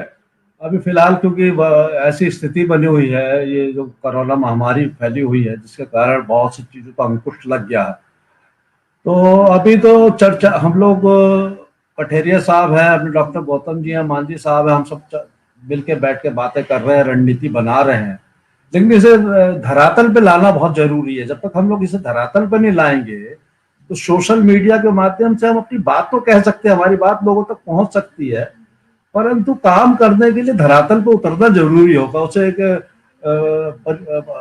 प्रैक्टिकल करके दिखाना पड़ेगा और उसमें लोगों के विचार लेने पड़ेंगे, क्या कारण है, क्यों मतभेद है, जाति के अंदर जातिवाद इतना घुसा हुआ क्यों है।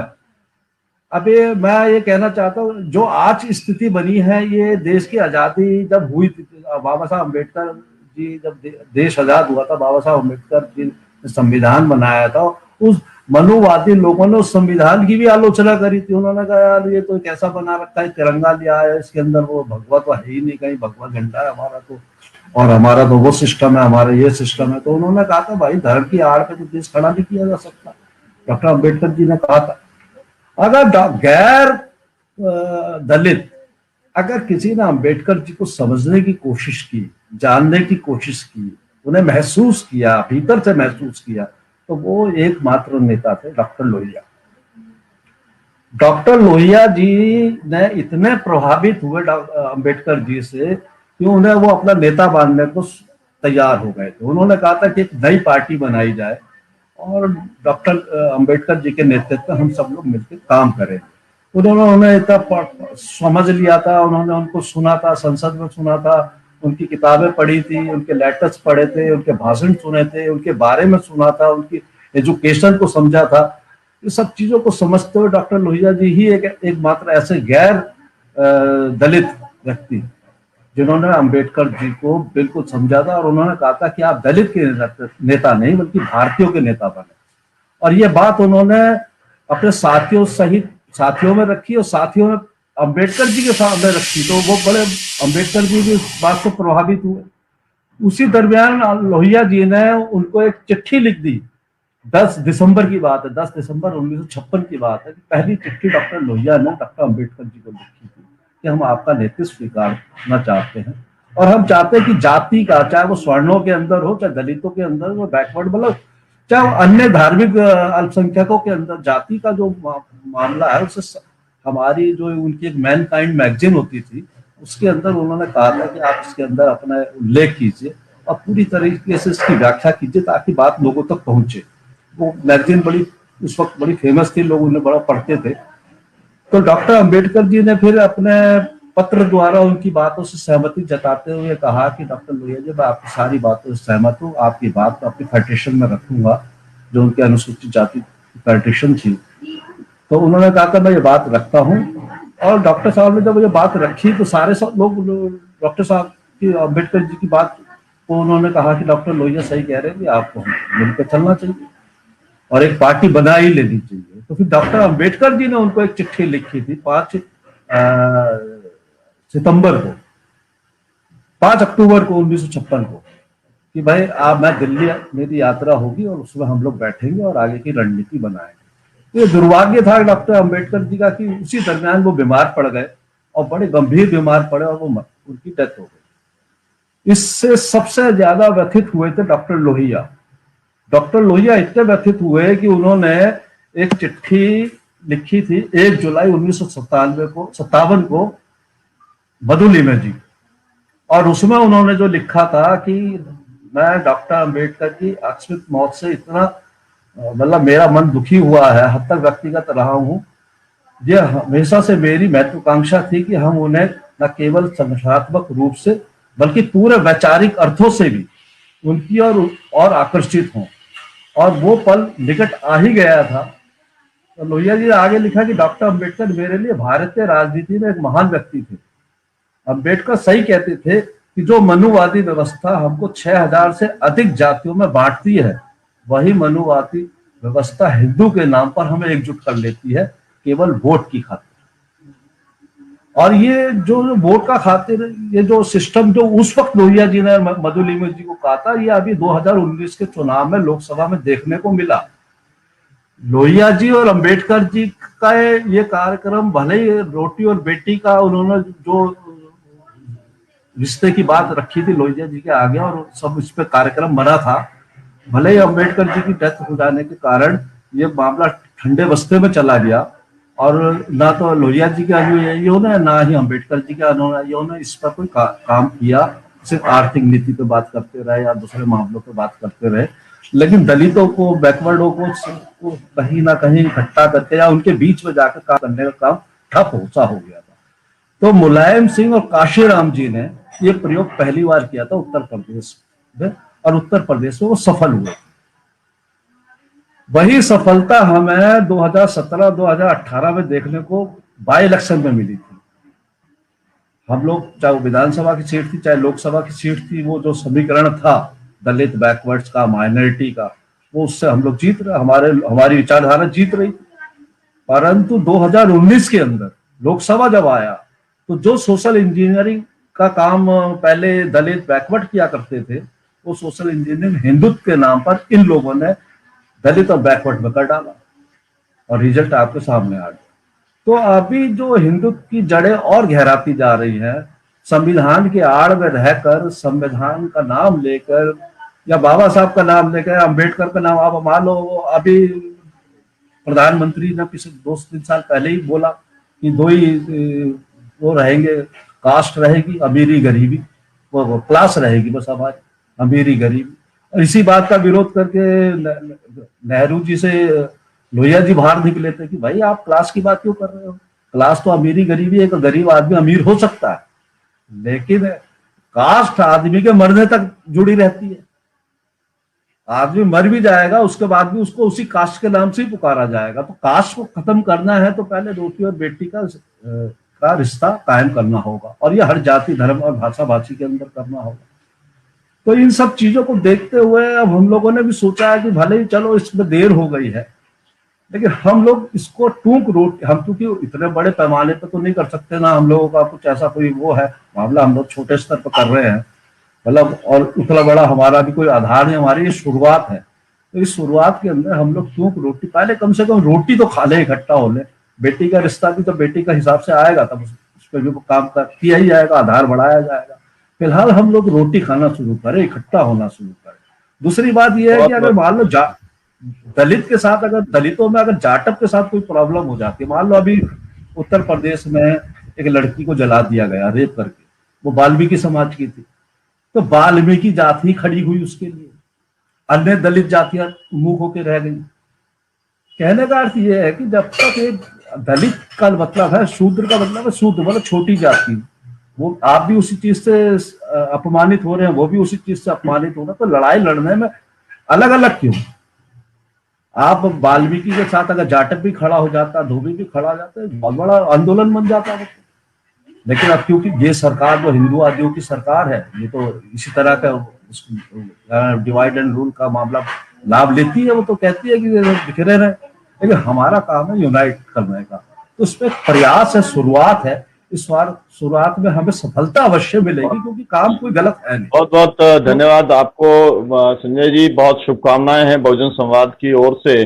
और विषय की महत्ता को देख के आपके अभियान के साथ में बहुजन संवाद खड़ा है, इसीलिए ही आपसे कल बातचीत हुई और आज हम लोगों ने इसके ऊपर चर्चा को इसीलिए लिया क्योंकि ये टॉप मोस्ट प्रायोरिटी है बहुजन संवाद की एज ए प्लेटफॉर्म। हमारे साथ में लता जी जुड़ी हैं। मैं आपसे ये जानना चाहूंगा कि आपको बहुत लंबा अनुभव है, आपने पूरा बहुजन समाज के बीच में बहुत आपने काम किया है, अध्ययन किया है, थीसिस की है, लगातार आप बोलते भी हैं।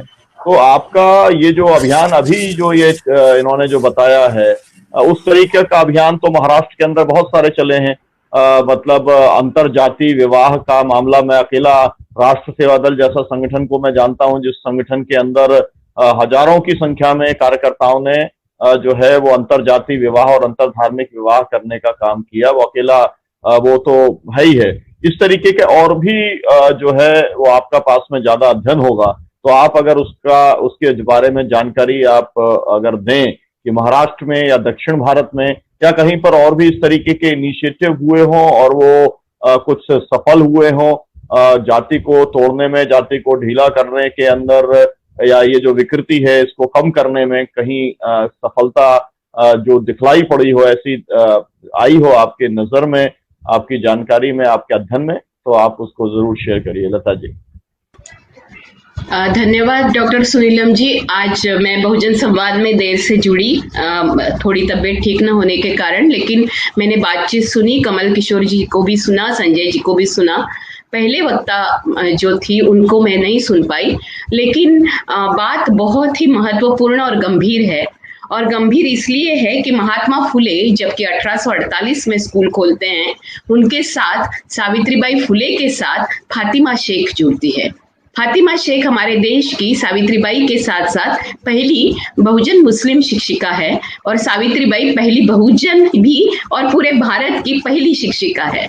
अब इन दोनों ने जब ये काम शुरू किया, तभी उनके घर में उन्होंने एक जिस घर को बाकी लोगों ने बहिष्कृत किया था, उस घर में उन्होंने सबके लिए पानी खुला किया। और वो जो हौद था वो खुला करने के कारण काफी सारे लोग उनके घर में आकर पानी भी पीते थे, और खाना खाने की जो मूवमेंट है वो शुरू करने वाले महात्मा ज्योतिराव फुले और सावित्रीबाई फुले, और जिन्होंने उनको घर दिया था वो उस्मान शेख, फातिमा शेख।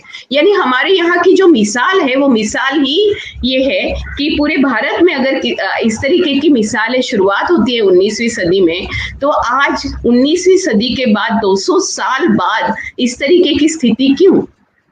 और इस तरीके की स्थिति अगर है तो उसके लिए जिम्मेवार कौन है और कैसे हैं, इसकी भी बात, जो की बात आपने रखी उत्तर प्रदेश की या बिहार की या खास तौर पे कुछ राज्यों की जहां अंतरजातीय विवाह, अंतरधर्मीय विवाह अभी भी स्वीकार नहीं है, उसी तरीके से महाराष्ट्र में भी वो स्वीकार है ऐसा नहीं है, लेकिन उसके लिए बहुत बड़ी जद्दोजहद महात्मा ज्योतिराव फुले से होती है। और उसी तरीके से हमें दिखाई देता है कि केरला में भी ये बात हुई और खास तौर पे तमिलनाडु में हुई। वो जो सवाल मुझे सुनीलम जी ने पूछा, उस तरीके से अगर देखा जाए तो अयंकाली नारायण गुरु के जमाने में भी अंतरधर्मीय अंतरजातीय विवाहों की शुरुआत हुई। हमें दिखाई देगा कि बंगाल में जो पहला विवाह जो हम सब लोगों को विदित है वो है पंडिता रमाबाई और बिपिन बिहारी मेधावी का। और वहाँ जो शुरुआत हुई, तब पंडिता रमाबाई जब वापस आई थी महाराष्ट्र में, तब पेशवाओं की सनातनी प्रवृत्ति उसके कारण, हालांकि बाकी सब लोगों ने पंडिता रमाबाई को विरोध किया था, लोकमान्य तिलक ने विरोध किया था, उनके खिलाफ सबने लिखा था, इतना ही तो नहीं तो कुछ लोगों ने चप्पलों के हार भी बना के रखे थे। लेकिन उस समय केवल महात्मा ज्योतिराव फुले और सावित्रीबाई फुले खड़ी रहे और उन्होंने यशवंता को लिखा है उस समय। और हालांकि 1890 में फुले जाते हैं, फुले 28 नवंबर को उनकी डेथ होती है। उसके पहले उनको पैरालिसिस का अटैक आया हुआ था। 1890 में पंडिता रमाबाई वापस आती है पूना में बंगाल से। पहले वो इंग्लैंड से आती है, फिर वो बंगाल से जब वापस आती है तो उसका स्वागत ऐसी हालत में भी करने के लिए सत्यशोधक समाज के कार्यकर्ता जाते हैं और वो स्वीकार करते हैं कि एक ब्राह्मण विधवा की शादी, दूसरी शादी, और मनोरमा उनकी बेटी को लेकर वो आती है। वो बिपिन बिहारी मेधावी से हुई और बिपिन बिहारी भी गुजर गए और वो आ रही है, तो वो आते हैं और कहते हैं कि पंडिता वापस आई है महाराष्ट्र में। तो इस तरीके का एक जज्बा उस समय दिखाई दिया था 1890 में। और आज भी अगर हम लोग ऐसे स्वीकार नहीं करते तो उसकी हमें कारण मीमांसा समझने की जरूरत है। पेरियार ने तमिलनाडु में इस तरीके की शादियों का तो धूम धड़ाका लगा दिया और कहा कि कोई भी जाति ऊपर या नीचे नहीं होती है, ना ही कोई भगवान होते हैं, ना ही कोई कर्मकांड होते हैं। और ब्राह्मणों के खिलाफ उन्होंने कुछ ट्रक में भी यात्राएं निकाली और कहा कि अगर भगवान है तो मुझे यहाँ आके वो सजा देगा। अगर मैं किसी की शादी लगा रहा हूँ किसी दूसरे जाति में तो वो मुझे आके सजा देगा। तो इस तरीके के बहुत ही करेजियस मामले हमें पेरियार की पूरी जिंदगी में मिलते हैं। और हमें पता है कि भगत सिंह जी भी खुद नास्तिक थे।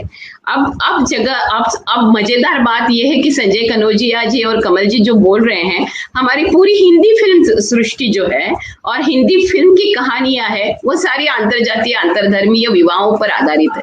और उसको लेकर इतनी बातें उठी भी हैं, बातों को लेकर बवाल मचे हैं। लेकिन फिर भी एक जमाना था कि हिंदू मुस्लिम मैरिज में भी स्वीकार करने लगे थे लोग, और जातियों में भी, अंतरजातियों में। अब बीच में आरएसएस ने इतनी अपनी पकड़ पक्की कर ली और लव जिहाद वाला मामला भी इस तरीके से कर लिया कि हमें दिखाई देता है कि इसको लेकर एक ऑनर की बात चलने लगी और ऑनर किलिंग के मामले हमारे सामने बहुत ज्यादा आने लगे, जिसमें आपने जैसे कि उल्लेख किया सैराट फिल्म का भी आप देख सकते हो, उल्लेख तो है। आपने जैसे उल्लेख किया कि ऐसी घटनाओं में किसी खास तौर पे गुजरात के दंगों के बाद ये हुआ कि अगर मुस्लिम और हिंदू शादी होती है तो मुस्लिम लड़के को मार देना या फिर उसके ऊपर, उस लड़की के ऊपर जबरदस्ती दबाव लाना। और ये भी मामले आए हैं सामने कि वो लड़की कह रही है कि मेरे साथ दबाव नहीं हुआ है, इसके बावजूद भी उसको भगा कर लेकर जाना और पेरेंट्स ने उसको जबरदस्ती अपने कब्जे में रखना, ये भी बात है। सवाल ये आता है कि सारे माता पिताजी जब बच्चों को बड़े करते हैं तो अपना बेटा या अपनी बेटी जो शादी कर रही है 18 साल के बाद, वो बालिग हो गए हैं, वो शादी कर रहे हैं, तो ये शादी वाले मामले के समय इनका अपना प्यार कहाँ चला जाता है? अगर सचमुच प्यार है तो अपने बच्चों के ऊपर विश्वास क्यों नहीं रखते हैं? वहां जातियां कैसे आड़ आती है, वहां धर्म कैसे आड़ आते हैं? और अगर जाति और धर्म अगर आड़ आते हैं, इसका मतलब ये है कि आपने अपने बच्चों को परवरिश देते हुए ये फिर बताया नहीं कि बच्चों आप बड़े हो जाओगे तो आप किसी के साथ शादी करना है तो केवल अपनी जाति में करना है। अब अचानक से जब बच्चे प्यार में पड़ने लगते तो इनकी संवेदनाएं जागरूक होती है और उनको लगता है कि ये समाज से विपरीत बात कर रहे हैं। अब बातें आती, अब दूसरी बात ये है कि ये उसी समय क्यों होता है? क्योंकि उसी समय बच्चे होने की गुंजाइश है। योनि शुचिता का मामला है, स्त्रियों के योनि के ऊपर कब्जा करने की बात है, जो बाबा साहेब आम्बेडकर कहते हैं कि स्त्रियां ही जाति का प्रवेश द्वार है। तो बाप कौन है इसके ऊपर तय होता है कि जाति कौन सी है। तो स्त्रियों ने उसके लिए नकार देना, ये सबसे पहली बात डॉक्टर बाबा साहेब आम्बेडकर कहते हैं। और आपने बिल्कुल सही कहा संजय भाई की लोहिया जी ने जब आम्बेडकर जी को पढ़ा और आम्बेडकर जी को समझा और एनालिसिस ऑफ द कास्ट पढ़ा, तो उनका जो आपका आखिरी खत है और अंबेडकर जी जाने के बाद जो उन्होंने आलेख लिखा है उसमें उन्होंने ये बात लिखी है कि मुझे लगातार, यानी पिछड़ा पावे 100 में 60 तो उनका बहुत जाहिर है, लेकिन ये भी बात उन्होंने कही है कि मुझे अंबेडकर जी ने दिए हुए पथ पर जाति विनाश की बात करनी है, जाति अंत की लड़ाई करनी है। और जाति अंत की लड़ाई करने के लिए फिर लोहिया जैसे हो या समाजवादी, जैसे कि मैं जयप्रकाश जी के आंदोलन से आती हूँ, तो हमारा पहला नारा था जनेऊ तोड़ो इंसान जोड़ो। दूसरा नारा था कि अंतरजातीय और अंतरधर्मीय ही विवाह होने चाहिए। तीसरा यूक्रेन में भी वही था, राष्ट्र सेवा दल में भी वही था। तो एक समाजवादी आंदोलन ने जयप्रकाश और लोहिया के ये फुटप्रिंट्स पर ये समझा कि हम अपनी जातियां तोड़ेंगे।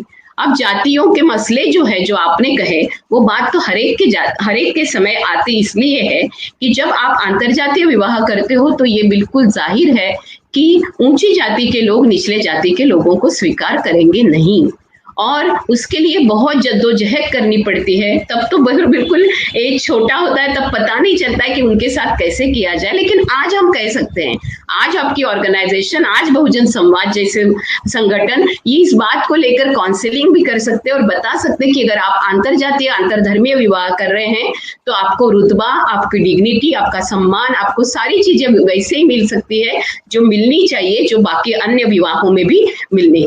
बाकी चीजें होती है, लेकिन अंतरजातीय और अंतरधर्मीय विवाह में एक बात बहुत महत्वपूर्ण होती है कि जब बहू अगर निचली जाति की है और वो आती है तो उसके हाथ का खाना नहीं स्वीकारना, उसको बार बार ताने देना, उसको मारना पीटना, ये सारी बातें शुरू रहती है और इसलिए उसकी लड़ाई कठिन होती है।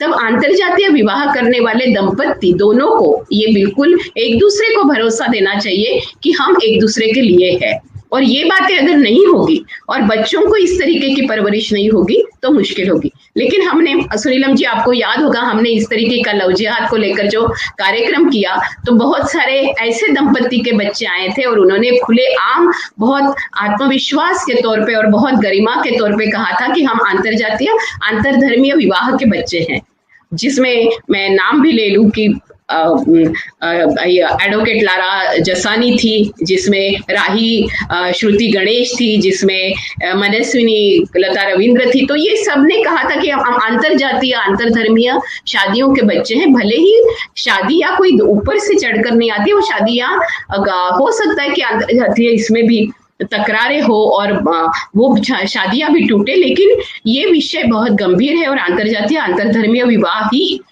सब बातों की जड़ है कि वो जातियां खत्म कर सकते हैं, धर्म खत्म कर सकते हैं। इस तरीके की धार्मिक और जो हमें कौन सा धर्म लेना है, इसको लेकर जब विभूति जी और अमर जी का हमारे यहाँ इंटरव्यू हुआ था तो अमर जी ने कहा कि मुझे पता था कि मेरे ऊपर जिस तरीके के हमले हो रहे थे तो एक मुस्लिम होने के नाते हमले हो रहे थे, और विभूति जी ने भी ये देखा और दोनों ने तय किया कि हम किसी भी तरीके का धर्म नहीं करेंगे। और दोनों अलग अलग फैमिली से, हिंदू फैमिली से और मुस्लिम फैमिली से आने के बाद उन दोनों ने उनका विवाह बरकरार। समीना दलवाई ने एक बहुत खूबसूरत आर्टिकल लिखा था कि क्षमा दलवाई, क्षमा पंडित, वो नलिनी पंडित और भाऊ पंडित की बेटी, और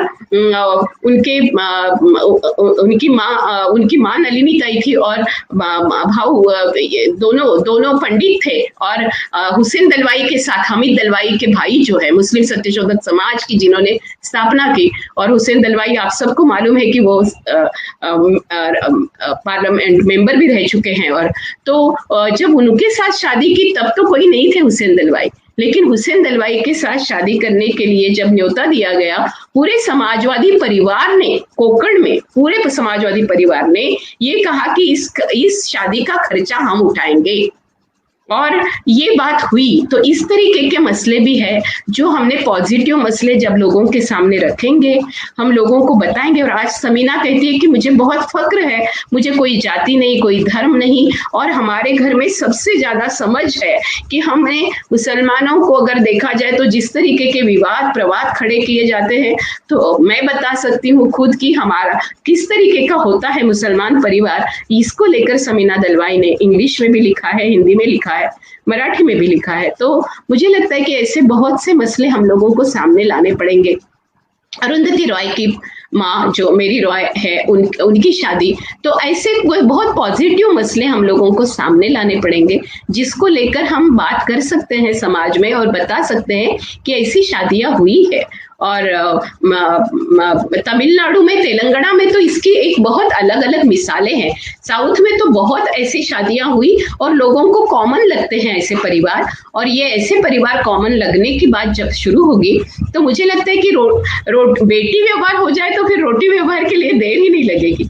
लेकिन रोटी व्यवहार करने के बावजूद अगर वो कहते हैं कि आज तो यहाँ पानी पी लिया, यहाँ खाना खा लिया, लेकिन हम लोगों को किसी भी तरीके से बेटी नहीं चाहिए या बेटा नहीं चाहिए, तब जाके दिक्कतें आती है, क्योंकि इसको ही हम लोगों को तोड़ना पड़ेगा। और इसकी सारी अगर आप लोगों ने देखा होगा तो बहुत सारे समाजवादी गुटों ने इसकी पहल भी की है और अपनी जिंदगियों में इतनी सारी शादियां, आप बिहार में देखिए, बिहार में छात्र युवा संघर्ष वाहिनी के कितने सारे साथियों ने ऐसी शादियां की है। और ऐसी आज मैं इसलिए पॉजिटिव मिसालें दे रही हूँ कि हमारे सामने हमेशा रोहित वेमुल्ला, हाथरस की मनीषा, हमारे सामने इस तरीके के अखलाक को मार देने की मृत्यु यानी घटनाएं ये बहुत ताजा है। और ऐसे ताजा समय पे, और जैसे आशा शिंदे के पिताजी ने उसको मार दिया, महाराष्ट्र में भी ये घटना हुई, सुरेखा भोतमांगे के खैरलाल जी की घटना भी अभी तक हम भूल नहीं सकते। जबकि इतना जातीय वैमनस्य होने के बाद भी किस तरीके से एक दूसरे को हम जोड़ सकते हैं, इसलिए कुछ पॉजिटिव उदाहरण देने की जरूरत है। अब कलानंद है बिहार के और गोवा की भारती बांदोड़कर है, दोनों की जातियां बिल्कुल डिफरेंट है, दोनों के घर के परिवारों के लोग बिल्कुल एक्सेप्ट नहीं कर रहे थे, लेकिन इस तरीके से ये बातें होना बहुत जरूरी है, ऐसा मुझे लगता है। और वो बातें जब अंतरजातीय अंतरधर्मीय विवाह होंगे तो ही मुझे लगता है कि काफी सारी बातें सुलझने के लिए मौका मिलेगा। और इसको हमें कैसे बढ़ावा देना है, इसको लेकर एक पहल होगी। तो मुझे लगता है कि मैं यहाँ इसलिए रुकती हूँ कि बहुत सारे लोगों के सवाल भी होंगे, और दूसरी बात कि समय भी खत्म होने को आ रहा है। लेकिन संजय भाई और कमल किशोर जी, एक ही बात कर लूं, संजय भाई और कमल किशोर जी, मैंने आप दोनों की बातें सुनी और मुझे लगता है कि ये छोटी पहल होगी शायद 2 टूक, लेकिन ये इस पहल के साथ अगर लोहिया के विचारों के, जेपी के विचारों के, समाजवादी विचारों के और अन्य वामपंथियों के विचारों के अगर संगठन जुड़ जाते हैं आपके साथ, तो एक पूरे देश में इस तरीके की लहर उठ सकती है जो लव जिहाद के खिलाफ लव आजाद की बात करेगी। धन्यवाद। जिंदाबाद। जी बहुत बहुत धन्यवाद लता जी। अगर मैं चाहूंगा कि अगर कठेरिया जी कुछ इसमें जोड़ना चाहें, क्योंकि हम इसका कार्यक्रम का समापन करेंगे, पूरी टिप्पणी के ऊपर, लता जी की टिप्पणी के ऊपर संजय जी ने भी पूरा एक ऐतिहासिक वृत्तांत पूरा दिया कि जो रिश्ता लोहिया जी और बना था बाबा साहब का, जो मूर्त रूप नहीं ले पाया, बाद में कुछ बात आगे बढ़ी, उन्होंने मुलायम सिंह जी और माया, उन्होंने काशीराम जी के पैक्ट की बात की, लेकिन अखिलेश जी के और मायावती है वो पाया। लेकिन जो है काफी अच्छी चर्चा हमारी हुई है। अगर आप इसमें कुछ बोलना चाहें क्योंकि इस प्रोसेस को और बढ़ाना चाहता है, तो आपकी अपील जो भी दर्शक हैं वो क्या इच्छा रखते हैं, ये आप एक अपील अगर आप करें तो अच्छा रहेगा। आपकी आवाज नहीं आ रही डॉक्टर सुनीलम जी। हाँ।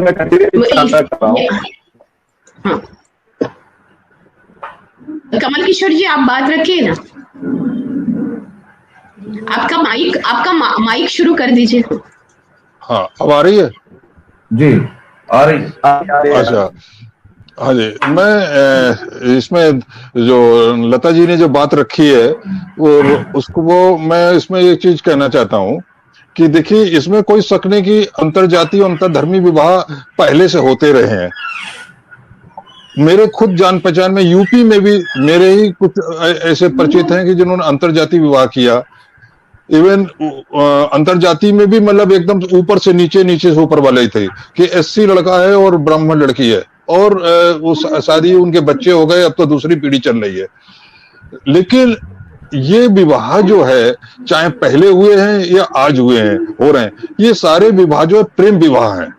प्रेम विवाह के वजह से उन्होंने अपने परिवार को मजबूर किया। परिवार शुरू में ऐसे जितनी भी शादियां होती है उसमें परिवार शुरू में तैयार नहीं होते हैं, बाद में बच्चों की मर्जी के आगे झुकना पड़ता है। अभी मैंने 3-4 साल पहले की, मैं उसमें रिटायर नहीं हुआ था, 17 की बात है, मैं 2 यंग, दोनों लड़के, एक लड़का जो था वो आईपीएस था इंडियन पुलिस सर्विस में, लड़की आईआरएस थी इंडियन रेवेन्यू सर्विस में, और लड़का जाट था और लड़की जो है वो क्या नाम है, वो एससी भी ओबीसी जाति की थी, और उनकी शादी हो गई थी, उन्होंने कोर्ट मैरिज कर ली थी, लेकिन वो साथ में नहीं रह पा रहे थे। जब एक दिन बात आई तो मेरे सामने पूरी बात बताई गई, तो फिर मैंने वहां के कि किस तरीके से उनको मजबूर किया जा रहा है अलग रहने के लिए, और शादी को मान्यता नहीं दी जा रही समाज के द्वारा, पिता के परिवार के द्वारा तो नहीं दी जा रही, समाज के द्वारा नहीं दी जा रही, और पिता का परिवार है, किस तरह से वह मजबूर है।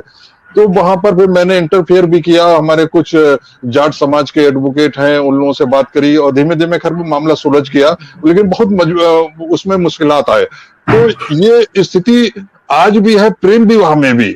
मैं तो ये कह रहा हूं कि प्रेम विवाह की बात ही मैं नहीं कर रहा हूं, मैं कह रहा हूं कि जब जैसे मैंने कहा कि हमारे युवा या माँ बाप या युवा जब अपना जीवन साथी ढूंढते हैं, या माँ बाप अपने बेटा बेटी के जीवन साथी ढूंढते हैं, जब वो नॉर्मल कोर्स मेरिट के आधार पे ढूंढने लगेंगे, अभी भी आता है मैट्रिमोनियल में, देखिए कि जब अंतर जाति विवाह वाला होता है, लेकिन उनकी संख्या देखिए तो पूरा 10% से भी कम होती है पूरे कॉलम की, या कहिए 5% होती है। तो जब वो 80% 90% हो जाएगा और लोग स्वेच्छा से अंतर जाति विवाह ढूंढने लगेंगे, तो मैं समझता हूं कि ये हमारी जो ये मुहिम है, जिसका डॉक्टर लता भी बात कर रही, वो सही दिशा में निर्णायक मोड़ पहुंचेगी।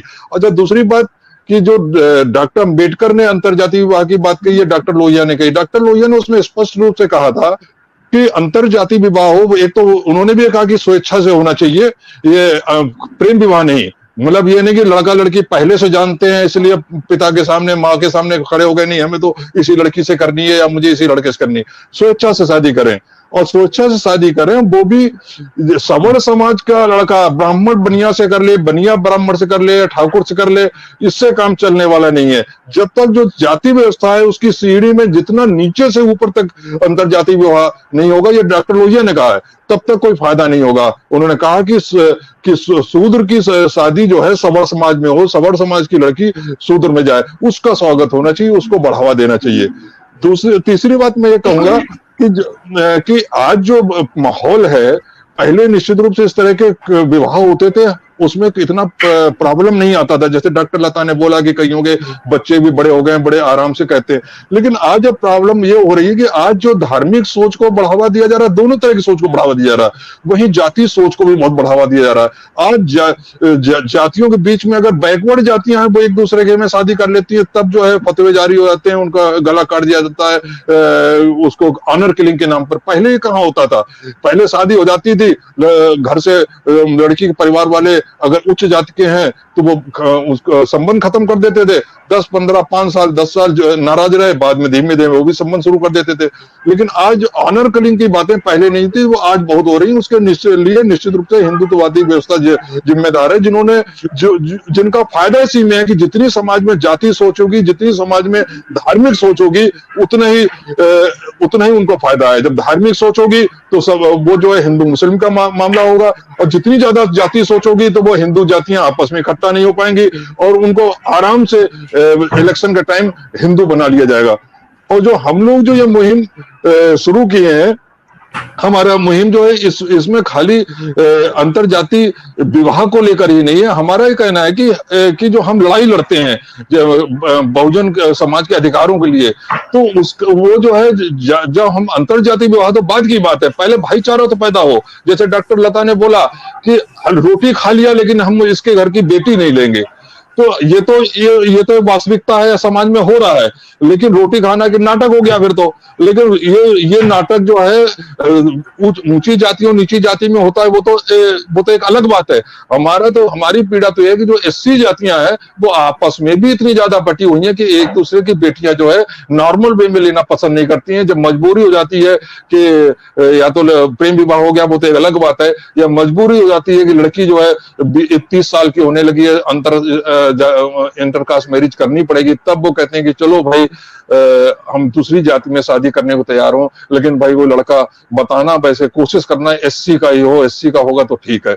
मतलब एससी का ही होगा, ठीक होगा। कमल जी, अभी ना वक्त खत्म होने को आ जाएगा, तो आपने जो बात रखी है उसी को लेकर संजय भाई के भी 2 मिनट सुन लेते हैं और फिर हम लोग आगे बढ़ते हैं, क्योंकि सुनीलम जी का संपर्क टूटा है। तो ठीक है संजय भाई। हाँ संजय भाई। जी, मैं तो ये कहना चाह रहा हूं कि आपने जो बोला कि शादियां होती थी, वो विशेष परिस्थिति के लोग हैं जिनकी शादियां होती। डॉक्टर अंबेडकर जी की पत्नी भी ब्राह्मण थी, लेकिन अब डॉक्टर अंबेडकर जी से या उनके विचारों से सारे लोग दूरी रहते थे, दूरी बना के रखते थे। मन से कोई उनके साथ नहीं होता था, फिर भी ब्राह्मणों ने उनको अपनी बेटी दे दी थी, क्योंकि अंबेडकर जी एक ऐसी ऊंचे स्थान पर पहुंच चुके थे। ऐसी जब जब कोई दलित या पिछड़ी जाति का व्यक्ति किसी मुकाम पे पहुंच जाता, वहां ब्राह्मण शादी के लिए राजी हो जाता है।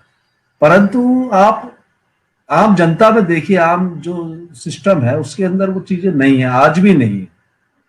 तो इसके लिए हमें ये देखना होता है कि एक एक कार्यक्रम हमें ये भी तैयार करना होगा कि जो लोग लव मैरिज कर लेते हैं, इंटरकास्ट विवाह कर लेते हैं, उस कपल को और उन कपल को 10-12 कपल्स को इकट्ठा करके हम लोग एक ऐसा कार्यक्रम रचें समाज के बीच में, उनको प्रोत्साहित करें और उनसे उनकी अनुभव जानने का काम करें। जो नेगेटिव अनुभव हैं वो भी जाने, और जो पॉजिटिव निकले हैं वो पॉजिटिव किन परिस्थितियों में निकल गए, क्या कारण है, तो जो पॉजिटिव निकले उनका प्रचार प्रसार बड़े पैमाने पे हो, जिसे हम लोग जनता के बीच में लाए। तो उससे हमें जो बात की संजय जी और कमल जी, क्योंकि दो तीन मिनट में ये खत्म हो जाएगा, शेड्यूल्ड होता है, तो इसलिए बहुत ही बढ़िया आज की चली है और बातचीत, और मुझे लगता है कि आगे भी हमें लेनी पड़ेगी। और आप आराधना भार्गव जी ने यहाँ पूछा है कि शारदा कबीर पर किसी ने बात नहीं की, आपने की कि डॉक्टर बाबा साहेब अम्बेडकर की पत्नी को लेकर। तो बाबा साहेब अम्बेडकर की पत्नी का नाम शारदा कबीर जी था, और शारदा कबीर जो थी वो ब्राह्मण थी, लेकिन उनको भी बहुत विरोध हुआ था संजय जी।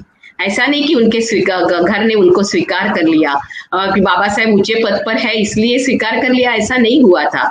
वो हालांकि वो डॉक्टर थी और वो उनकी सेवा कर रही थी, और सेवा करते समय फिर बाबा साहेब ने उनको बहुत सम्मान से पूछा, और जो शादी हुई उसके बाद भी आज भी उनके ऊपर ताने कसे जाते हैं। लेकिन दूसरी बात यह है कि लोगों ने माई साहेब अम्बेडकर का दर्जा भी उनको दिया, और माई साहेब अम्बेडकर को उस तरीके से रिस्पेक्टफुली देखा भी गया है। दो तरीके की बातें हैं कि कुछ लोगों ने बिल्कुल ही नहीं स्वीकारा, जैसे कि मेरी खुद की शादी में कुछ लोगों ने स्वीकारा, कुछ लोगों ने नहीं स्वीकारा। अब आप कहते हो कि प्यार वाली ही शादी हुई है ज्यादातर से, ऐसा नहीं है। जिस दिन मैंने शादी की अंतरजातीय विवाह, और संगठन में ये मसला था कि हम लोग सब अंतरजातीय विवाह करेंगे, तो प्यार से भी ज्यादा महत्वपूर्ण था कि अंतरजातीय शादियां हो रही नहीं, ऊंची और नीची ऐसे होना चाहिए, इस तरीके की भी शर्त थी छात्र युवा संघर्ष वाहिनी में।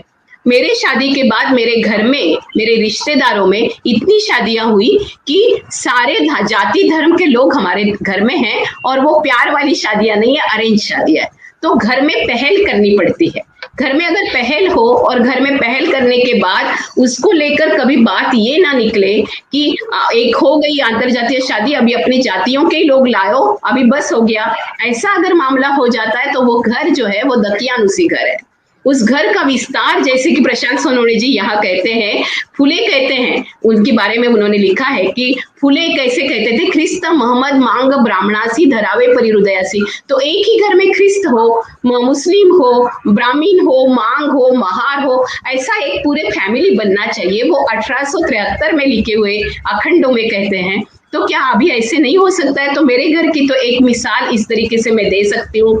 मैं ऐसे बहुत सारे फैमिलीज दिखा सकती हूँ कैसे हैं, लेकिन ये बात भी सच है कि ऐसी फैमिलीज 1% भी है कि नहीं पूरे भारत में 140 करोड़ में कितनी है, वो देखने जैसी बात है।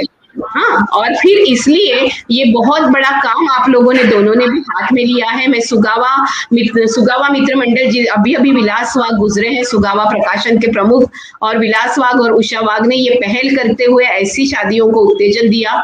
सत्यशोधक समाज जो है, सत्यशोधक समाज के कार्यकर्ता आज भी प्रतिमा परदेशी, किशोर ढमाले और उनका सत्यशोधक संगठन हो, या शरद पाटिल ने जिस मार्क्स फुले अम्बेडकरवाद की बात की थी, यहाँ इस तरीके की बातें जो है उसको लेकर काम हो रहा है। लेकिन इसके बावजूद ऑनर किलिंग हो रहा है।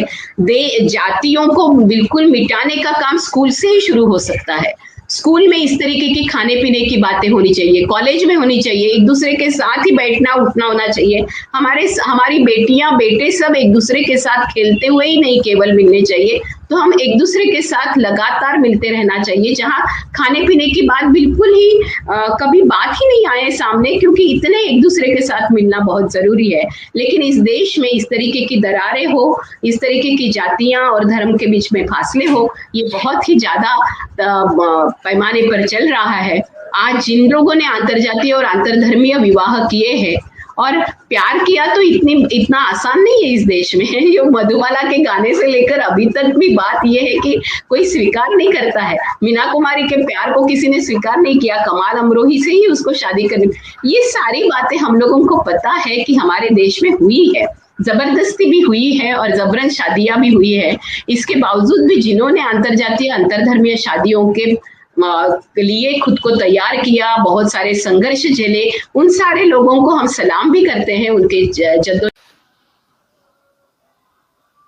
साथियों, जैसा कि मैंने पहले भी कहा कि बहुजन भाईचारा मैत्री मिशन का उद्देश्य बहुजन जातियों में भाईचारे की भावना पैदा करना है। इन जातियों में भाईचारा पैदा करके अंतरजातीय विवाह कराना ही, विभिन्न बहुजन जातियों के बीच वैवाहिक संबंध स्थापित कराना ही इसका एकमात्र उद्देश्य नहीं है। निश्चित रूप से जाति विहीन समाज के लिए, जाति को तोड़ने के लिए अंतरजातीय विवाह एक बहुत ही महत्वपूर्ण और बहुत ही कह सकते हैं अचूक कार्य होगा, क्योंकि बाबा साहब अम्बेडकर ने भी यही कहा है कि यदि हमें जाति को समाप्त करना है या जाति को कमजोर करना है, तो हमें अपने युवाओं को अंतरजातीय विवाह करने के लिए प्रोत्साहित करना चाहिए। और इसके लिए उन्होंने कहा कि युवाओं को धार्मिक पुस्तकों से, धर्म शास्त्रों से मुक्त कर दो, क्योंकि जब तक युवा जो है धार्मिक आधार पर सोचेंगे, धर्म ही तो उनके अंदर जाति भावना पैदा करता है, उन्हें बताता है कि तुम किस जाति में हो, किस जात के साथ तुम्हें उठना बैठना चाहिए, किस जात के साथ तुम्हें दोस्ती करनी चाहिए और किस जात के साथ तुम्हें अपने वैवाहिक संबंध करने चाहिए, धर्म बताता है। और यदि हमारे युवा उनके मस्तिष्क को धार्मिक ग्रंथों की लिखी हुई बातों से मुक्त कर दिया जाए, उन्हें स्वतंत्र सोचने का मौका दिया जाए, तो जैसा कि बाबा साहब अम्बेडकर कहते हैं, निश्चित रूप से जब वो स्वतंत्र रूप से सोचेंगे, अपने जीवन साथी का चयन करते हुए उनके अंदर जो गुण वो चाहते हैं उनको ढूंढने का प्रयास करेंगे, तो वो उस समय जाति के आधार पर नहीं सोचेंगे, जब वो धार्मिक ग्रंथों से मुक्त होकर इन बातों पर गौर करेंगे। लेकिन साथियों, जो अंतरजातीय विवाह है, खासतौर बहुजन जातियों में अंतरजातीय विवाह, ये अच्छी लक्ष्य के रूप में एक बहुत ही अच्छा विचार है। लेकिन अगर हम भाईचारा की का जो मिशन है, भाईचारा पैदा करने का जो महत्व है कि क्यों भाईचारा होना चाहिए इन बहुजन जाति में, अगर उसके परिणाम को कई सीढ़ियों बांटें तो ये ऊपर की सीढ़ी है। उससे पहले भी बहुत सारी सीढ़ी हैं जिनको प्राप्त करना बहुत जरूरी है, और उनमें सबसे अधिक जरूरी है कि हम कैसे अपने राजनीतिक प्रतिनिधियों को जब चुनते हैं, विधानसभा के चुनाव में जब हम वोट डालने जाते हैं, लोकसभा के चुनाव में हम जब वोट डालने जाते हैं, तो हम पूरे 5 साल जिन ताकतों को हम गाली देते रहते हैं और हम बोलते हैं कि बाबा साहब अम्बेडकर ने इन्हीं ताकतों के विरुद्ध संघर्ष किया, हम ये जानते हैं कि हजारों साल से यही ताकतें हमारे शोषण का कारण बनी हुई हैं, और उस व्यवस्था को आज भी मजबूत करने में यही राजनीतिक ताकतें लगी हुई हैं। लेकिन फिर भी हम उन्हीं राजनीतिक पार्टियों के या उनके नुमाइंदों को वोट दे देते हैं, उनकी बातों में आ जाते हैं। ऐसा क्यों है? और दूसरे ये कि हम उस समय अपने सामूहिक हित का ध्यान नहीं रखते। यदि किसी पार्टी ने, भले ही वो आपकी वैचारिक दुश्मन पार्टी हो, उसने आपकी जात के किसी कैंडिडेट को टिकट दे दिया, तो आप अपने को एक वोट बैंक के रूप में तब बदल के उस कैंडिडेट के द्वारा उस पार्टी को ही समर्पित कर देते हैं, और वो उस कैंडिडेट के द्वारा आपका एक तरीके से आपके वोट का गलत इस्तेमाल होता है, और वो पार्टी सोचती है कि ये पूरी जाति हमारे साथ आ गई। उस समय आपको लगता है कि भाई जाटव समाज के अगर आप नहीं है तो आपको लगता है जाटव समाज को वो पार्टी उभार रही है, उनको वह सपोर्ट कर रही है, और हमारे जात के कैंडिडेट को इस पार्टी ने दिया है। तो आप पुरानी वैचारिक संघर्ष को भूल जाते हैं, बाबा साहब अम्बेडकर के योगदान को भूल जाते हैं, ज्योतिबा फुले के योगदान को भूल जाते हैं, तथागत बुद्ध की बातों को भूल जाते हैं। आप जिस पार्टी ने भले वो वैचारिक दुश्मन हो, आप उसको ही वोट देते हैं, क्योंकि उसने अपने आपकी जाति के प्रत्याशी को आपकी जाति के किसी व्यक्ति को अपना प्रत्याशी बनाया है। तो ऐसा इसलिए होता है कि जो हमारी बहुजन जातियां हैं वो आपस में जाति के आधार पर बटी हुई हैं, और खासतौर पे एससी जातियां वो जात के आधार पर बटी हुई हैं, सभी बटी हुई हैं। तो हम अपने सामूहिक हित के बारे में तब तक नहीं सोच सकते जब तक हम जाति जो वैमनस्य है, जातियों के बीच में दूरी है, उसको समाप्त नहीं कर देते। उसको समाप्त करने के लिए हमें विभिन्न जातियों में भाईचारा पैदा करना होगा। ये नहीं होगा तो हम कुछ नहीं कर सकते। जब भाईचारा पैदा होगा और हम सोचेंगे कि कौन सा कैंडिडेट बाबा साहब अम्बेडकर के विचारों पे चल रहा है, कौन सी पार्टी बाबा साहब के अम्बेडकर विचारों पे चल रही है, और कौन सा कैंडिडेट उस पार्टी का होते हुए भी सभी जातियों को लेके, पूरे बहुजन समाज को लेके, पूरे एससी समाज को, ओबीसी समाज को लेके चल रहा है, या हमारे महापुरुषों की विचारधारा को जाति के चश्मे से नहीं देखता है। अगर ऐसा कैंडिडेट है तो हम उसको वोट देंगे, और अगर ऐसा कैंडिडेट नहीं है, कोई पार्टी जिसको कि आप सपोर्ट कर रहे हैं वो पार्टी ऐसे कैंडिडेट नहीं तो आ रही, तो आपके दबाव के सामने उस पार्टी को भी झुकना पड़ सकता है। इसके लिए बहुजन जातियों के बीच में भाईचारा पैदा होना बहुत आवश्यक है। इसके अलावा एक और कारण है राजनीति के अलावा। राजनीतिक ताकत होगी तो हम सामाजिक परिवर्तन को आसानी से प्राप्त कर सकते हैं, क्योंकि पॉलिटिकल पावर इज मास्टर की। अब सोशल रिवोल्यूशन ये बाबा साहब अम्बेडकर ने कहा है, लेकिन पॉलिटिकल पावर मिलेगी वो तो बात की बात है, उससे हमारी रोजमर्रा की भी बहुत सारे समस्याएं होती हैं। हमारे किसी व्यक्ति पर अत्याचार होता है, उसे पुलिस से न्याय नहीं मिल रहा होता है, उसे सरकार से न्याय नहीं मिल रहा होता है। उस समय भी हम उस व्यक्ति को समर्थन देते समय हम उसे जाति के चश्मे से देखते हैं कि वह किस जाति का है। तो ये भी बहुत एक गलत बात है। उसके लिए भी हमें विभिन्न जातियों में अगर ये भाईचारा पैदा हो जाए और वे सोचें, सपोज एससी का ही सोच लीजिए और ये सोचिए कि अगर एससी जातियों में किसी भी जाति के व्यक्ति के ऊपर अगर जाति अत्याचार होता है, वो सोचता है कि नहीं, ये व्यक्ति वाल्मीकि नहीं, ये व्यक्ति खटिक नहीं, ये व्यक्ति जाटव नहीं, ये व्यक्ति धानुक नहीं, ये बल्कि धोबी नहीं, ये व्यक्ति सिर्फ एससी समाज का है, और जो अत्याचार हुआ वो एससी समाज के व्यक्ति पर हुआ है। और ऐसी सोच अगर डेवलप हो जाती है तो निश्चित रूप से उस व्यक्ति को न्याय दिलाने में बहुत सहूलियत होगी पूरे समाज के लिए, आपके लिए भी, उस व्यक्ति का परिवार को भी बहुत सहूलियत होगी।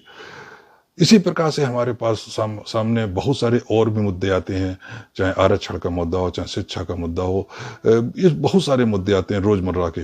उनके लिए भी जब संघर्ष करना होता है तो सभी जातियों को एक साथ उतरकर सड़क पर उतरकर संघर्ष करने की आवश्यकता होती है।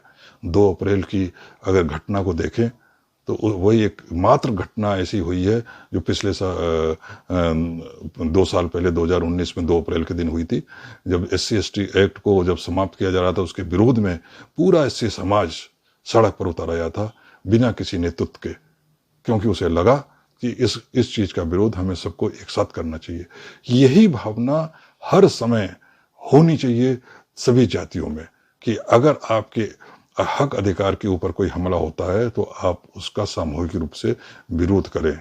और इसकी के लिए ये काम तभी संभव है जब हम विभिन्न जातियों में भाईचारा पैदा करें और इसी उद्देश्य से ये मिशन को प्रयास शुरू करने का हम लोगों ने निर्णय लिया है। ये बस इस बात को मैं अब यहीं पे समाप्त करता हूँ। अब इसके बारे में और कुछ होगा तो फिर से एक वीडियो बना के आपके सम्मुख आऊँगा, आपसे विचार विमर्श करूँगा। एक साथ मैं सभी को धन्यवाद देता हूँ, बहुजन संवाद के सभी साथियों को धन्यवाद देता हूँ जिन्होंने इस मुद्दे को अपने संवाद में रखा। सभी को जय भीम, नमो बुद्धाय, सत श्री अकाल।